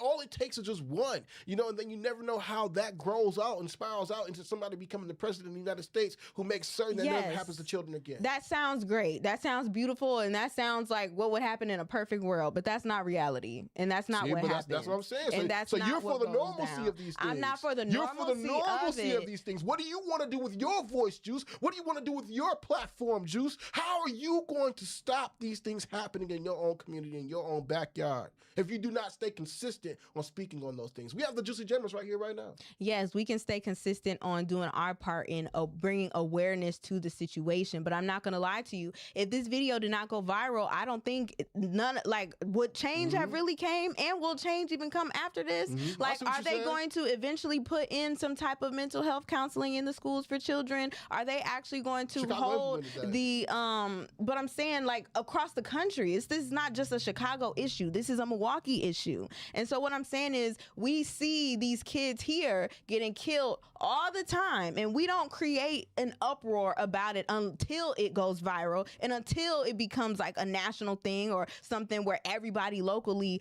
understands what's going on. But it just constantly keeps happening because we're not creating any type of change to make it happen. It shouldn't only be an uproar when we all see it happening collectively in a viral video. I guess that's what I'm saying. I know what you're saying, Juice. it takes more than just this one thing that you're talking about, because we might have our activists out there who are doing their part, but if they don't have the entire city behind them the entire time, every step of the way, where are we going to get with that? Because I do think one person can change the world, like one man can change the world. Shout out to Big Sean. However, it's in order to get further faster, you definitely need everybody involved. So it would be nice to see the community come out every time something is going on when it comes to a shooting, or like what happened with that young man outside of the Asada High School. I didn't see no big uproar of the community going out there to the school and trying to find answers and trying to figure out what was going on. We just read the news story. We talked about it here. You hear about it on the news. You have the police chief saying it's unacceptable, and then you just keep it pushing. So some people have accepted this as just normal, as if this is reality. And some people are like, you know what, I'm finna press against it. What'd you say? Say it one more time. Some people have accepted these types of scenarios as this is just reality, and this is how we're going to continue to move. Other people are like, you know what? I want to change things and to find a way to do so. I think that the issue is we don't know what the solution is. I think we talk about what we might think the solution is, but we never implement it. So if we talked about this before, like months ago, earlier this year, I believe, where they were saying that they wanted to have like mental evaluations on kids, and you were not for it at all. for like, you were like, no, I don't want no mental evaluations from the kids, because that's a gateway for them to say that they slow and all these other things. I said there need to be strict. It need to be stricter standards upon it, because black kids especially, they hadn't made the standards yet. So in some it was just schools proposed. It has been implemented, but now there have been kids, especially black kids, who have been railroaded into the school to prison pipeline just based off of that. That's perfectly fine, but what I'm saying is, I think that we are in a mental health crisis with these children. And not only that, we are in an era where the parents don't necessarily know how to discipline them, and I feel like don't really care about what their children are doing out here. Even for that woman in the video to be talking to her son like, oh yeah, Chicago looking for you and I'm not gonna help you. I get that, but what did you tell him off camera? Like, how did you reprimand him, and how did you discipline him, and how did you lay down the law on him to know that that was unacceptable behavior and you cannot do that again? Where was that at? What was that conversation looking like? Because I know for a fact some of these parents are sticking up for their children, or even denying the fact that they were involved in the first place just because they don't want to be looked at as a bad parent. That's what happens all the time, but it truly does take a village. And I will say that seeing all of the residents in Chicago really step up to the plate and go up to that school like that is what needs to happen more often, because that is what it looks like when you finally get sick and tired of being sick and tired. I honestly feel like that's where the change comes from. So if, as a community, everyone gathers every single time and forces for either the school system to change, because there was no reason why this child was getting bullied for 2 years and the school never stepped in to be like, hey, let me have some sort of intervention between the child and the children who are bullying him. Let me bring the parents in and do some type of mediation so this doesn't happen anymore. Let me figure out how we can get like therapists inside of the schools and see what is going on in the minds of these kids, because at the end of the day, the kids that are doing this, yes, they are just kids, but something is going on inside of them where they feel like they have to express themselves in that way, to either bully another child or even beat up on a parent, so it's just deeper issues than just the small things of wishing the reality was, oh, this is going to create change, this is going to create impact. Like, what are the actionable steps? And I feel like even to this day, we have not seen any actionable steps for the issues that we're having to be resolved. Just a whole lot of talk, and it's awesome that we're talking about it now, because you have to bring awareness to the issue, and that's where the conversations start happening, where we can maybe come together and figure out what it is that we need to do to prevent it from happening. But I just don't think that, or I should say, I think the village part and having the community in an uproar every single time, and not just for the viral ones, that's where it's really going to come into play. Yeah, I think you're spitting right now, Juice, and I've said this before, but when like kids raise themselves, parents don't correct them, they don't have any kind of guidance, it just leads to chaos. That's just what we saw. And maybe this is already, predicted in the Bible. Maybe it was already predicted in the Bible, man. I will read this out of like a little scripture, but it did say in the last days, perilous times shall come. People will be lovers of themselves, proud, arrogant, abusive, disobedient to parents, ungrateful, unholy, without self-control, brutal, lovers of pleasure rather than lovers of God. And, maybe that's what does that mean to you? What do you mean? What does that mean to me? Like, how do you interpret that? That's where we kind of at right now, and I'm talking about from a societal standpoint, where we're seeing these kids just be super disobedient. As you said, Juice, I grew up the same way, where I'm supposed to respect my elders. I'm supposed to respect my teachers. I'm supposed to respect them, right? But, these children growing up in this internet age, this technological age, it seems to me that, the things that they see on the TV screen they believe are real, so they go out and act those things out, or they're also coming from broken homes that don't have both a mom and a father, or even just a parent in there who really does care and tries to raise them upright the best way they possibly can, or even just a person who's a parental guide. I forget exactly the term for it or whatever, but when basically the community doesn't care that much about them anymore, children tend to, or as we're seeing right now, lash out. And this isn't just Chicago. This is global at this point, all of America. And what I feel like actually needs to happen now at this point maybe they is even like, fell in love okay, with throwing their pain out. We have seen the video. We saw the community that has come together in an uproar because they were upset about it. But we can't just leave it there. Like what accountability really is making sure that after the situation is done and over with, that change actually happens and change actually comes. So it's important that when we see situations like this, not just in Chicago, because it's bigger than just Chicago, even just for example here in Milwaukee, but hold the people accountable who need to be accountable. Follow up with the situation maybe a week or two later. Hey, did anybody ever get involved to mediate between these kids and, the parents? Right. How were the parents held accountable? How were the students held accountable? Did they get detention? Did they get suspended? I don't know. Like, did they enroll them in some type of therapy for the child so they can figure out what is deep inside of them to even want to lash out like that? Like, the steps after the situation happens and after things kind of die down and they settle and we move on to the next tragic story, there needs to be follow-ups and there needs to be updates to make sure that the things that we were asking for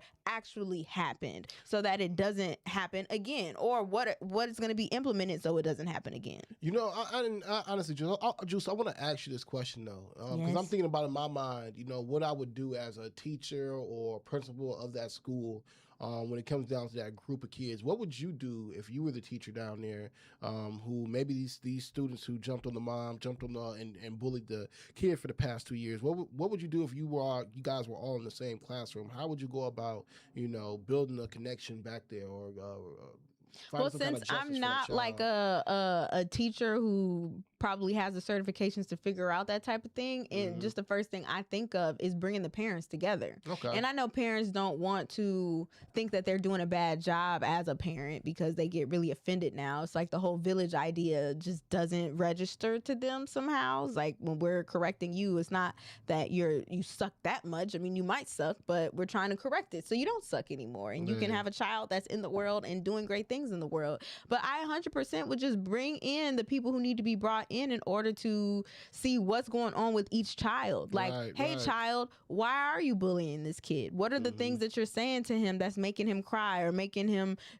feel bad? And what's going on in your household? Do you feel like you're loved enough? Do you feel like you're getting enough attention? Like, you have to talk to the kids. You can't just brush it off and be like, hey, stop doing that. Because that's probably as far as it went, was, hey, don't say that no more, or go about your business. You know what I mean? But really get into the root cause of what the problem is. But then if the parents are not trying to be cooperative in that space, now the attention needs to be put onto the parents. Okay, what's going on with you where you don't feel the need to address what's going on with your kid, or you don't feel the need to want to come to the parent teacher conferences to know what is going on with your child on a day-to-day basis. Like, what's going on there? Yeah. Like, you have to kind of break it down, or at least that's how I would break it down if I was like a therapist or a psychologist or even just an administrator of that school. I feel like that's what I would think. No, I think that's a good way to go about it. You know, honestly, we may not even be at this point if that mom would have just swung on them kids. I don't think she should have swung. Look, hey.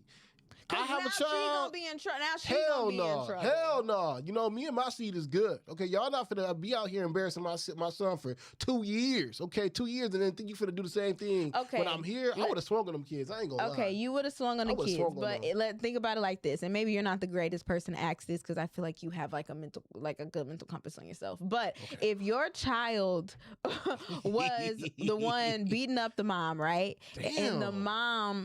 And the mom decided to like knock your kid out, and now your kid got a bunch of bruises. As a parent, are you gonna be upset at the mother? Not at because all. Because we live in a society now. Hold on. I just want to put this out there because this is the conversation that should be had with those children who were beaten up and bullied. No, son, you deserved it. In fact, we finna go over to Miss Rogers' house, whomever it may be, or whatever. You finna apologize to her, and then I'm finna apologize for allowing it to happen. Right. Okay, because I'm not doing something right as a parent. Period. Like I have messed up somewhere for my child to feel like I can go to school and bully this child. You know, then as soon as I see the parent, I'm not respecting the parent. Hell no. You deserve to get your ass whooped by that. But see, that's why I say I think you have a moral compass in you where you feel that way. But you have to admit that a lot of parents don't think like that. Nah, and a lot of parents are going to be like, you put your hands on my kid? Right. Don't you ever put your hands on my kid?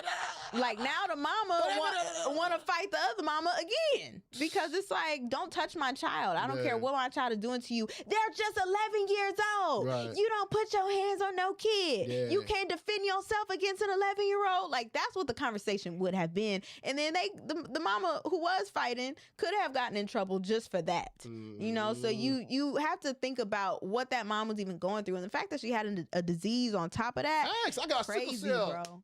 Crazy. I would have caught them kids. I ain't gonna lie. Don't play with Ben Jammin. But this is not just that school's issue. This is a community issue. This is a nationwide issue that is going on with our youth today. And the longer we take to get to the root cause of these issues and truly put in some type of programming to fix what's going on in the hearts of our children, in the hearts and the minds of our kids, and the hearts and the minds of the parents, because the parents are a lot younger now too. It's like, it's just gonna keep happening over and over and over and over again. I mean, you know, again, maybe I would hate to be pessimistic about it, but maybe there's nothing we really can do.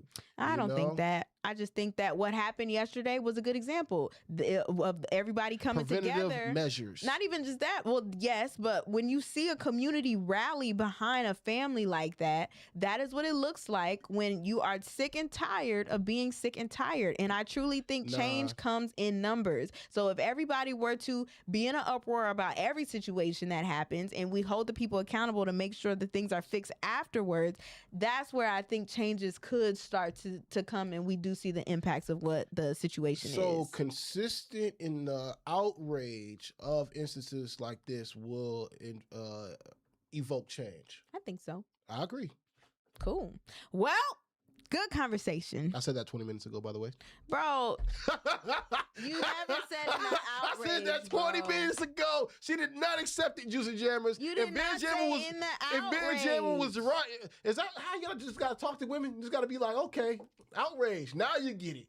But I said this 20 minutes ago, and she was not on my side at all. I feel like it was different, y'all. It was not. She was not on my side. I feel like he was saying something completely different. But it's okay. It's all right. I got love for you. Don't need you. Now you got me. I'm gonna go back and listen just so I could text you later and be like, no, you was wrong. Yeah, go back and listen. Go back and listen, because I said the same thing. But it's okay. Sometimes you need your own But what I'm voice. saying is there isn't no consistency in the outrage. And I would agree with that. But that's why I said before. But you said it just takes one person. That's why I'm like, I don't think it can take one specific person. It has to be a collective of people. It could be one person, but as long as you're consistent can't just be when in it's that, viral. As long as you are consistent in that pursuit of safety, then everything can one day change. But if you guys sit back and see this as just being a normal idea and keep going along with the get along, it's only going to get worse. So if you want to be consistent in your pursuit for safety, will they? That is the big question. That is the question. Well, maybe that's what we should have asked. You got to be consistent. Will you be consistent? No, you got to be consistent. Because we will consistently spread the word. Spread the word of the Lord. Okay, it's time for the rabbit hole. Yeah, God is good. All the time. And God is good. And all the what? Do you know how to say the saying? God is good. God is good. And all the time. God is good. Okay.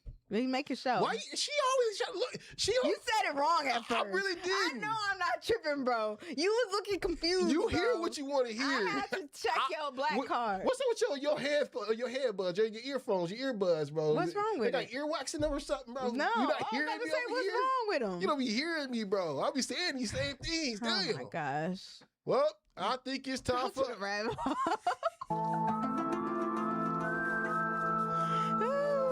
It's all good. It's all good. So, with that being said, Juicy Jammers, if you don't know what a rabbit hole is, hold on. Okay, if you don't know what a rabbit hole is, it is a piece of information you find on the internet or experienced in real life that takes you from one piece of information you find to another, up until your curiosity is satisfied. And today, Juicy Jammers, we could talk about how allegedly there's a rumor going on right now, and I'm still looking for like the actual message from Timbaland, but apparently the next official versus battle could be Jay-Z versus Lil Wayne. And if so, I'm all here for it. The verses of two GOATs, Jay-Z and Lil Wayne, who would actually win in the verses between Jay-Z and Lil Wayne? If we're going in the heyday, personally me, I'm still finna go for Jay-Z. Okay, I'm a whole fan, but I also love Lil Wayne. I'm a Martian as well. So I just got to see who exactly. I forgot that's what he used to call people. I'm a Martian. I'm a Martian. We are not the same. I'm a Martian. Yeah. So we could talk about that. All right. But no, today, Juicy Jammers, we're going to talk about a question I have. And we actually alluded to it earlier today. Right? We alluded to it earlier today. The question that I have is, do we truly need another B2K tour? All right, if you don't know, B2K is coming back with another tour, and Bow Wow's a part of it. Mm-hmm. And they may be working towards an album, all right, towards an album. However, I'm not sure if these dudes are truly living their truths and supporting their brother Raz B through it all. So with that being said, Juicy Jammers, stand back and stand by for the next 3 minutes to take a juice break, because when we come back, we finna take our trip down the rabbit hole. Do we need to hear from B2K? Our boy band's back. Are they living their truths, or are they telling us more lies? I don't even know. Bump, bump, bump. We'll be back, Juicy Jammers, but while you wait, make sure to go to our Instagram and follow and like our page, Jammin with Juice. When we return, I will make sure to get on Carrie's nerves. See you soon, Juicy Jammers. Yo, what's up? It's me, your boy, Ben Jammin. And when I need that fresh fade, that clean lineup, I only hit one spot ever, okay? And it's just called New Image Barbershop in Racine, Wisconsin. They don't just cut hair, they create confidence, all right? From fades to tapers, from beards to dreads. They'll have you looking brand new each and every time you walk out that chair. Walk-ins always welcome, appointments easy peasy, and the vibe is immaculate. So if you're in Racine and you want to step out looking like a new image, pull up to the shop that keeps the city fresh.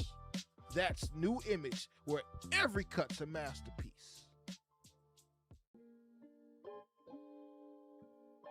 If you want to stay in the know, you gotta sip on Something Juicy, where me, your girl Noni Juice, spills the juice on recent headlines you might have missed. From local Milwaukee stories to trending topics and breaking news, you gotta know what's going on. So I'm gonna keep you updated. So don't miss Something Juicy every single weekday in the 7 o'clock hour, exclusively right here on Jammin' with Juice. Keep it juicy, y'all. What's up, Juicy Jammers? It's me, your boy, Ben Jammin. And when I'm not on this mic entertaining you all with my rabbit holes and laughs on Jammin' with Juice, I'm writing songs that express the other side of my Gemini. See, the heavens and the earth, they're both dual in nature. Finding that balance between your heart's desires and reality, and that's what I see as one of my greatest gifts. So tap into Jammin' with Juice each and every day, because even if your cup feels half empty, you'll always leave with your cup filled. It's amazing. Got a business, event, or brand you want the city to know about? You gotta let them know about it here. Jammin' with Juice is where the people are listening, laughing, and showing love every single morning. Let's put your brand right in the mix. Whether it's an on-air mention, interview, or social media promo, we've got options that make sense for you. So if you're ready to get your message in front of our Juicy Jammers, hit us up at jamminwithjuice@gmail.com and let's work. Nobody protects you from mayhem like Allstate. I'm thick cut bacon sizzling on your stove. And while you were over there smearing your bagel, this little piggy went on a splatter spree. And if you don't have the right home insurance coverage, you'll be crying wee, wee, wee over this fire in your home. So get Allstate. That's right, y'all. You gotta get Allstate. So contact Milwaukee Allstate agent Cynthia Johnson today. Subject to terms, conditions, and availability. Allstate Vehicle and Property Insurance Company and Affiliates, Northbrook, Illinois. And we're back. The juice break is over. So it's time to pour up more of the juiciest conversations to get your day going. Let's get it.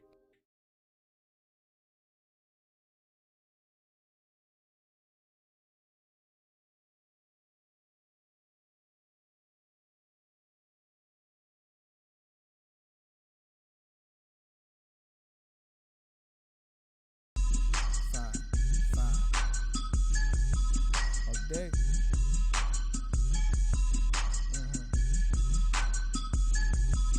Watch me. I'm wasting time. All right, Juicy Jammers, we are back. All right, you guys already know you are rocking with Jammin' with Juice. But you want to spit over this, fam? No, you talking over it already. But I did like this beat. I first heard it, I think, with Wiz. Yeah, no, this is a Wiz Khalifa beat. I didn't know if he like sampled some older song. At this point, everybody's sampling everybody. I don't know who was the original creator or not. Right. But yeah, shout out to Wiz. That was a really great mixtape. What was that on? OJ and Kush or something like that? Yeah, I think it was OJ and Kush. When shout that out joint Wiz. dropped. I actually went crazy over that beat. That's like 2011 I did that joint. But anyway, Juicy Jammers, I think it's time for us to go down the rabbit hole. La la la la la la la la la. Okay, so Juicy Jammers, if you don't know what a rabbit hole is, it is a piece of information you find on the internet or experienced in real life that takes you from one piece of information you find to another. Up until your curiosity is satisfied. And today, Juicy Jammers, for November 19th? My God, Thanksgiving's next week. It is. That's crazy. We doing a show? We gonna eat here live? That would be funny. Yeah, get a whole turkey. With some ham or something, or maybe you'll see us out there giving away food to those who need it, you know, because I don't need a whole thing of food. Anyway, neither here nor there.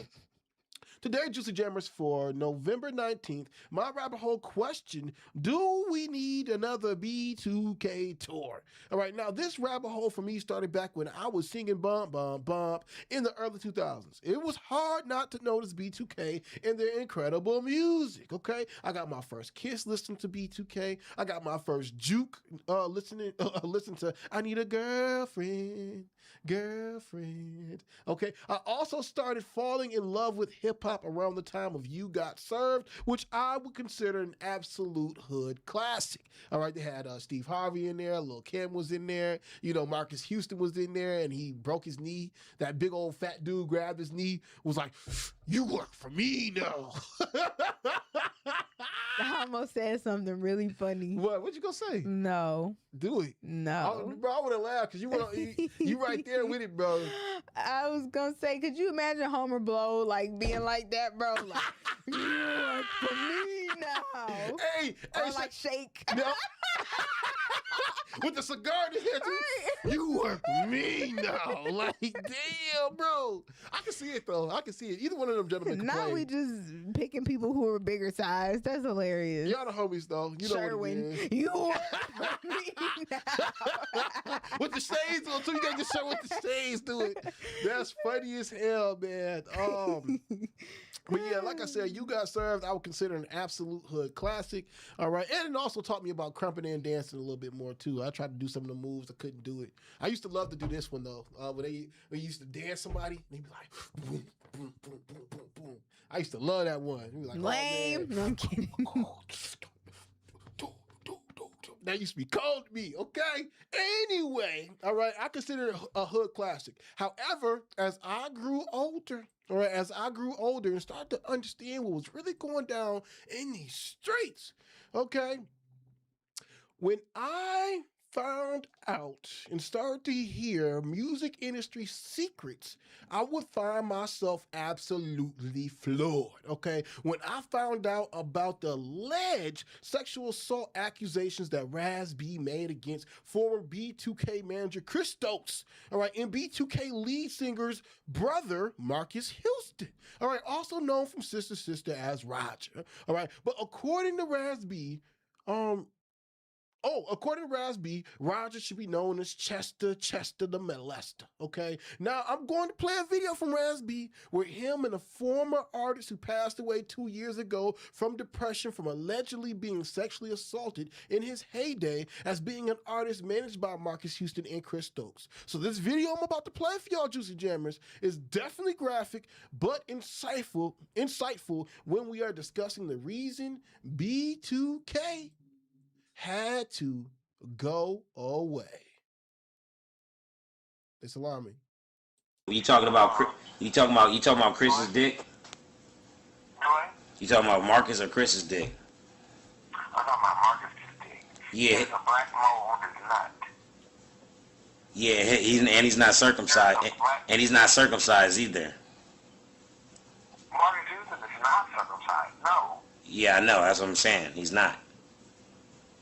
And he asked me to suck his dick. I told him no.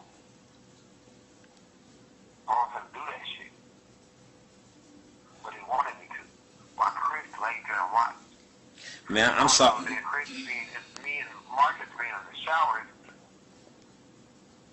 he arranged everything. It was so crazy, bro. Yeah, Chris did the same shit. Chris would try to work through the kids and work through Marcus because he already got Marcus at a young age, and he would work through Marcus to see it. Shit is sick.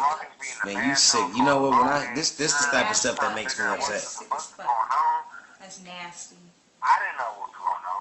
Them motherfuckers was in there fucking or something, but they was in the bathroom. I remember on the tour bus. Oh my God, we was in the far back. You know, in the back of the tour bus is the main room. Yeah, I mean, yep. Everything that you talking about, Quentin, I used to walk through the same shit. Chris used to have me have sex. I used to have to fuck Chris all the time. To where it was like, man, this shit's like, it's not even, this shit is nasty, my nigga. I'm really looking at this nigga like, this nigga really is gay. Like, this nigga really do like this shit, and I have to participate and do this shit. When can I stop? He's what you call an incest perpetrator, dog. Someone that's close to you, that's like a father figure that will just fucking straight mislead you and take advantage of you. Got platinum plaques and tell you you're not gonna do this if you're not gonna do this. You can't be here if you don't do this. And well, this certain level, and then I don't know where the fuck my mind was. You know what I mean? It's a straight mind fuck control. Real talk. Crazy. Okay. Who is that? All right, there we go. I still don't have that gentleman's name yet, by the way.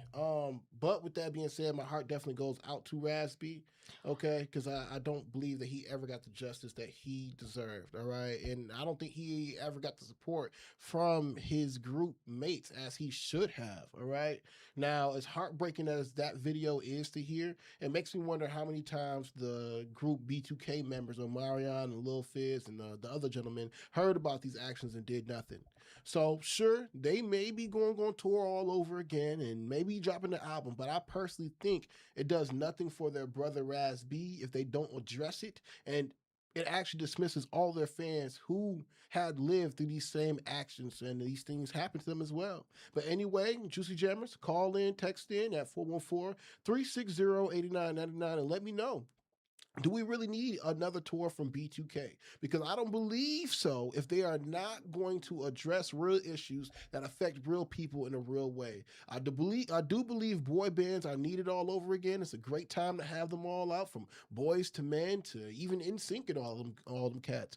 And B2K, being one of the elite groups from the 2000s, should hold that mantle. But as they have grown into men and their fans growing into adults, they should speak to that, especially since the music industry has been seen as a sick place in recent years. But whatever. Call in, text in at 414-360-8999.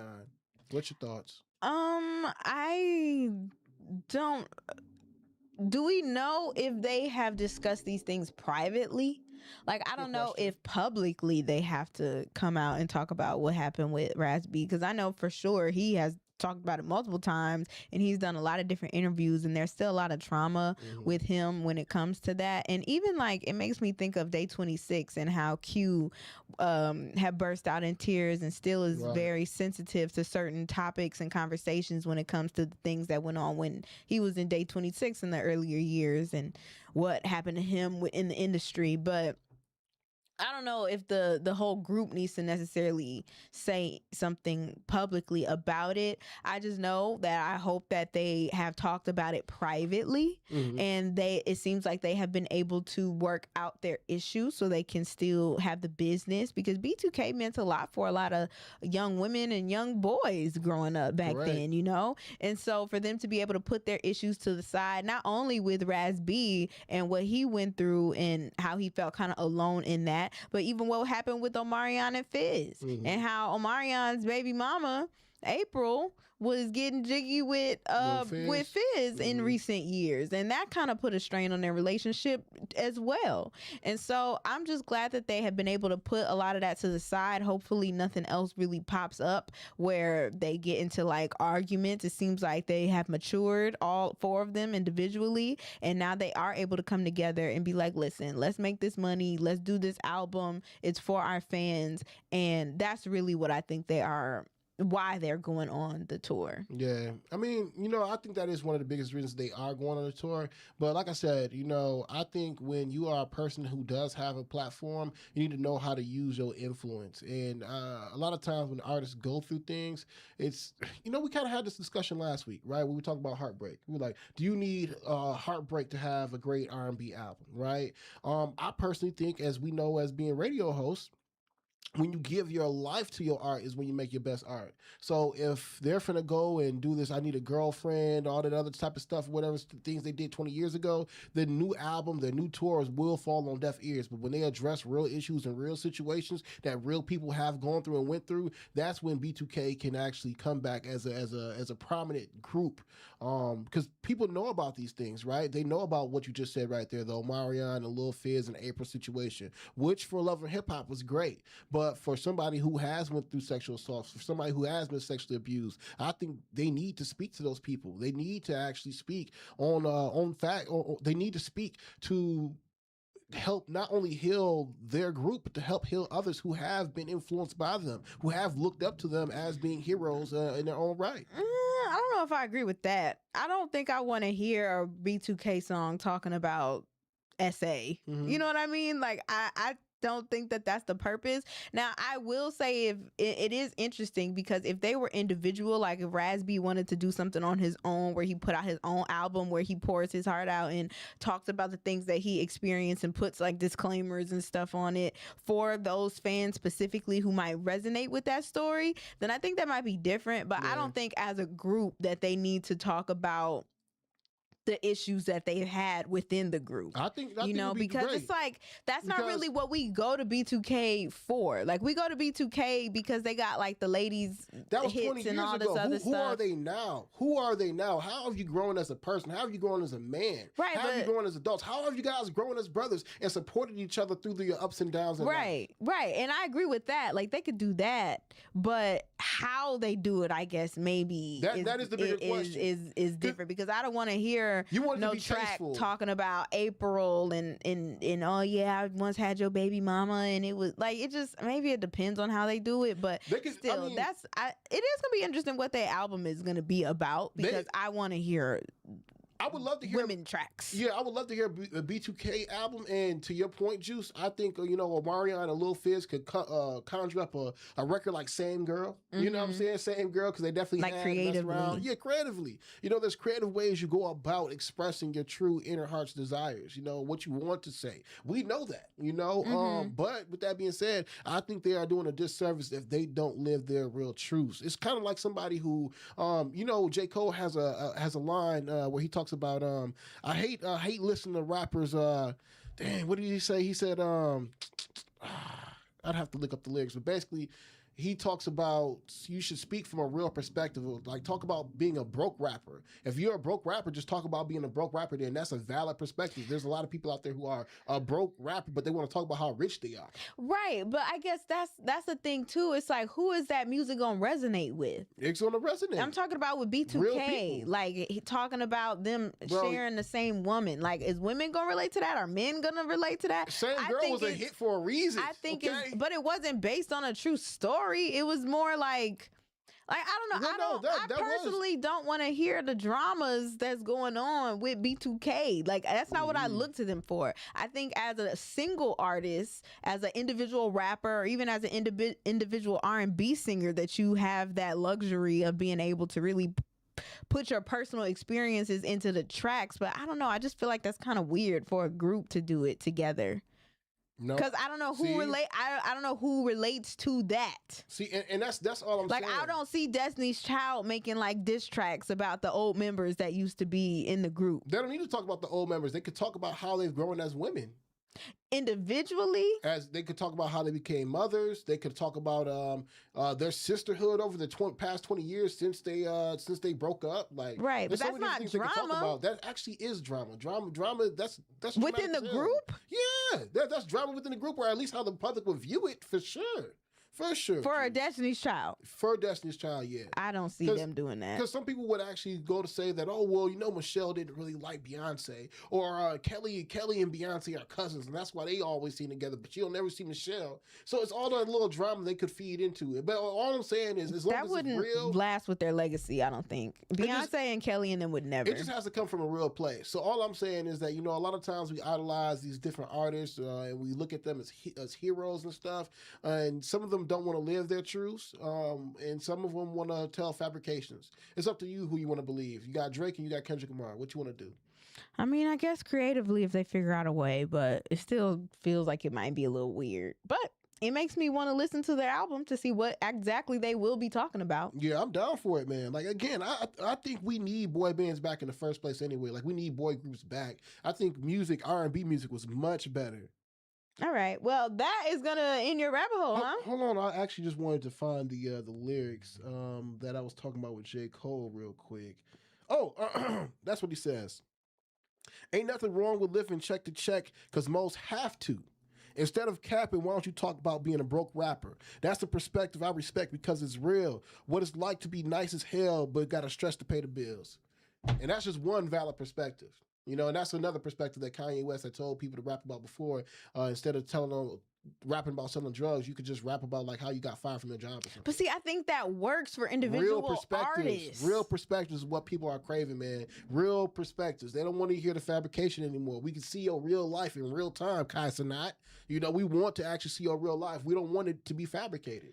I get it. I just think it's different for a group, but that's just my opinion. Man, and that's what I'm saying. That's why, I was just talking about girls the other day. It would be different, but I think it would be weird, and I don't know if it would hit how they want it to hit, I guess is what I'm saying. Me and my girl were having this conversation the other day, and me and my guys have already had this conversation, but, especially when we talk about black men, it's actually, shout out, it's November, it's Black Men, it's Men's Mental Health Awareness Month.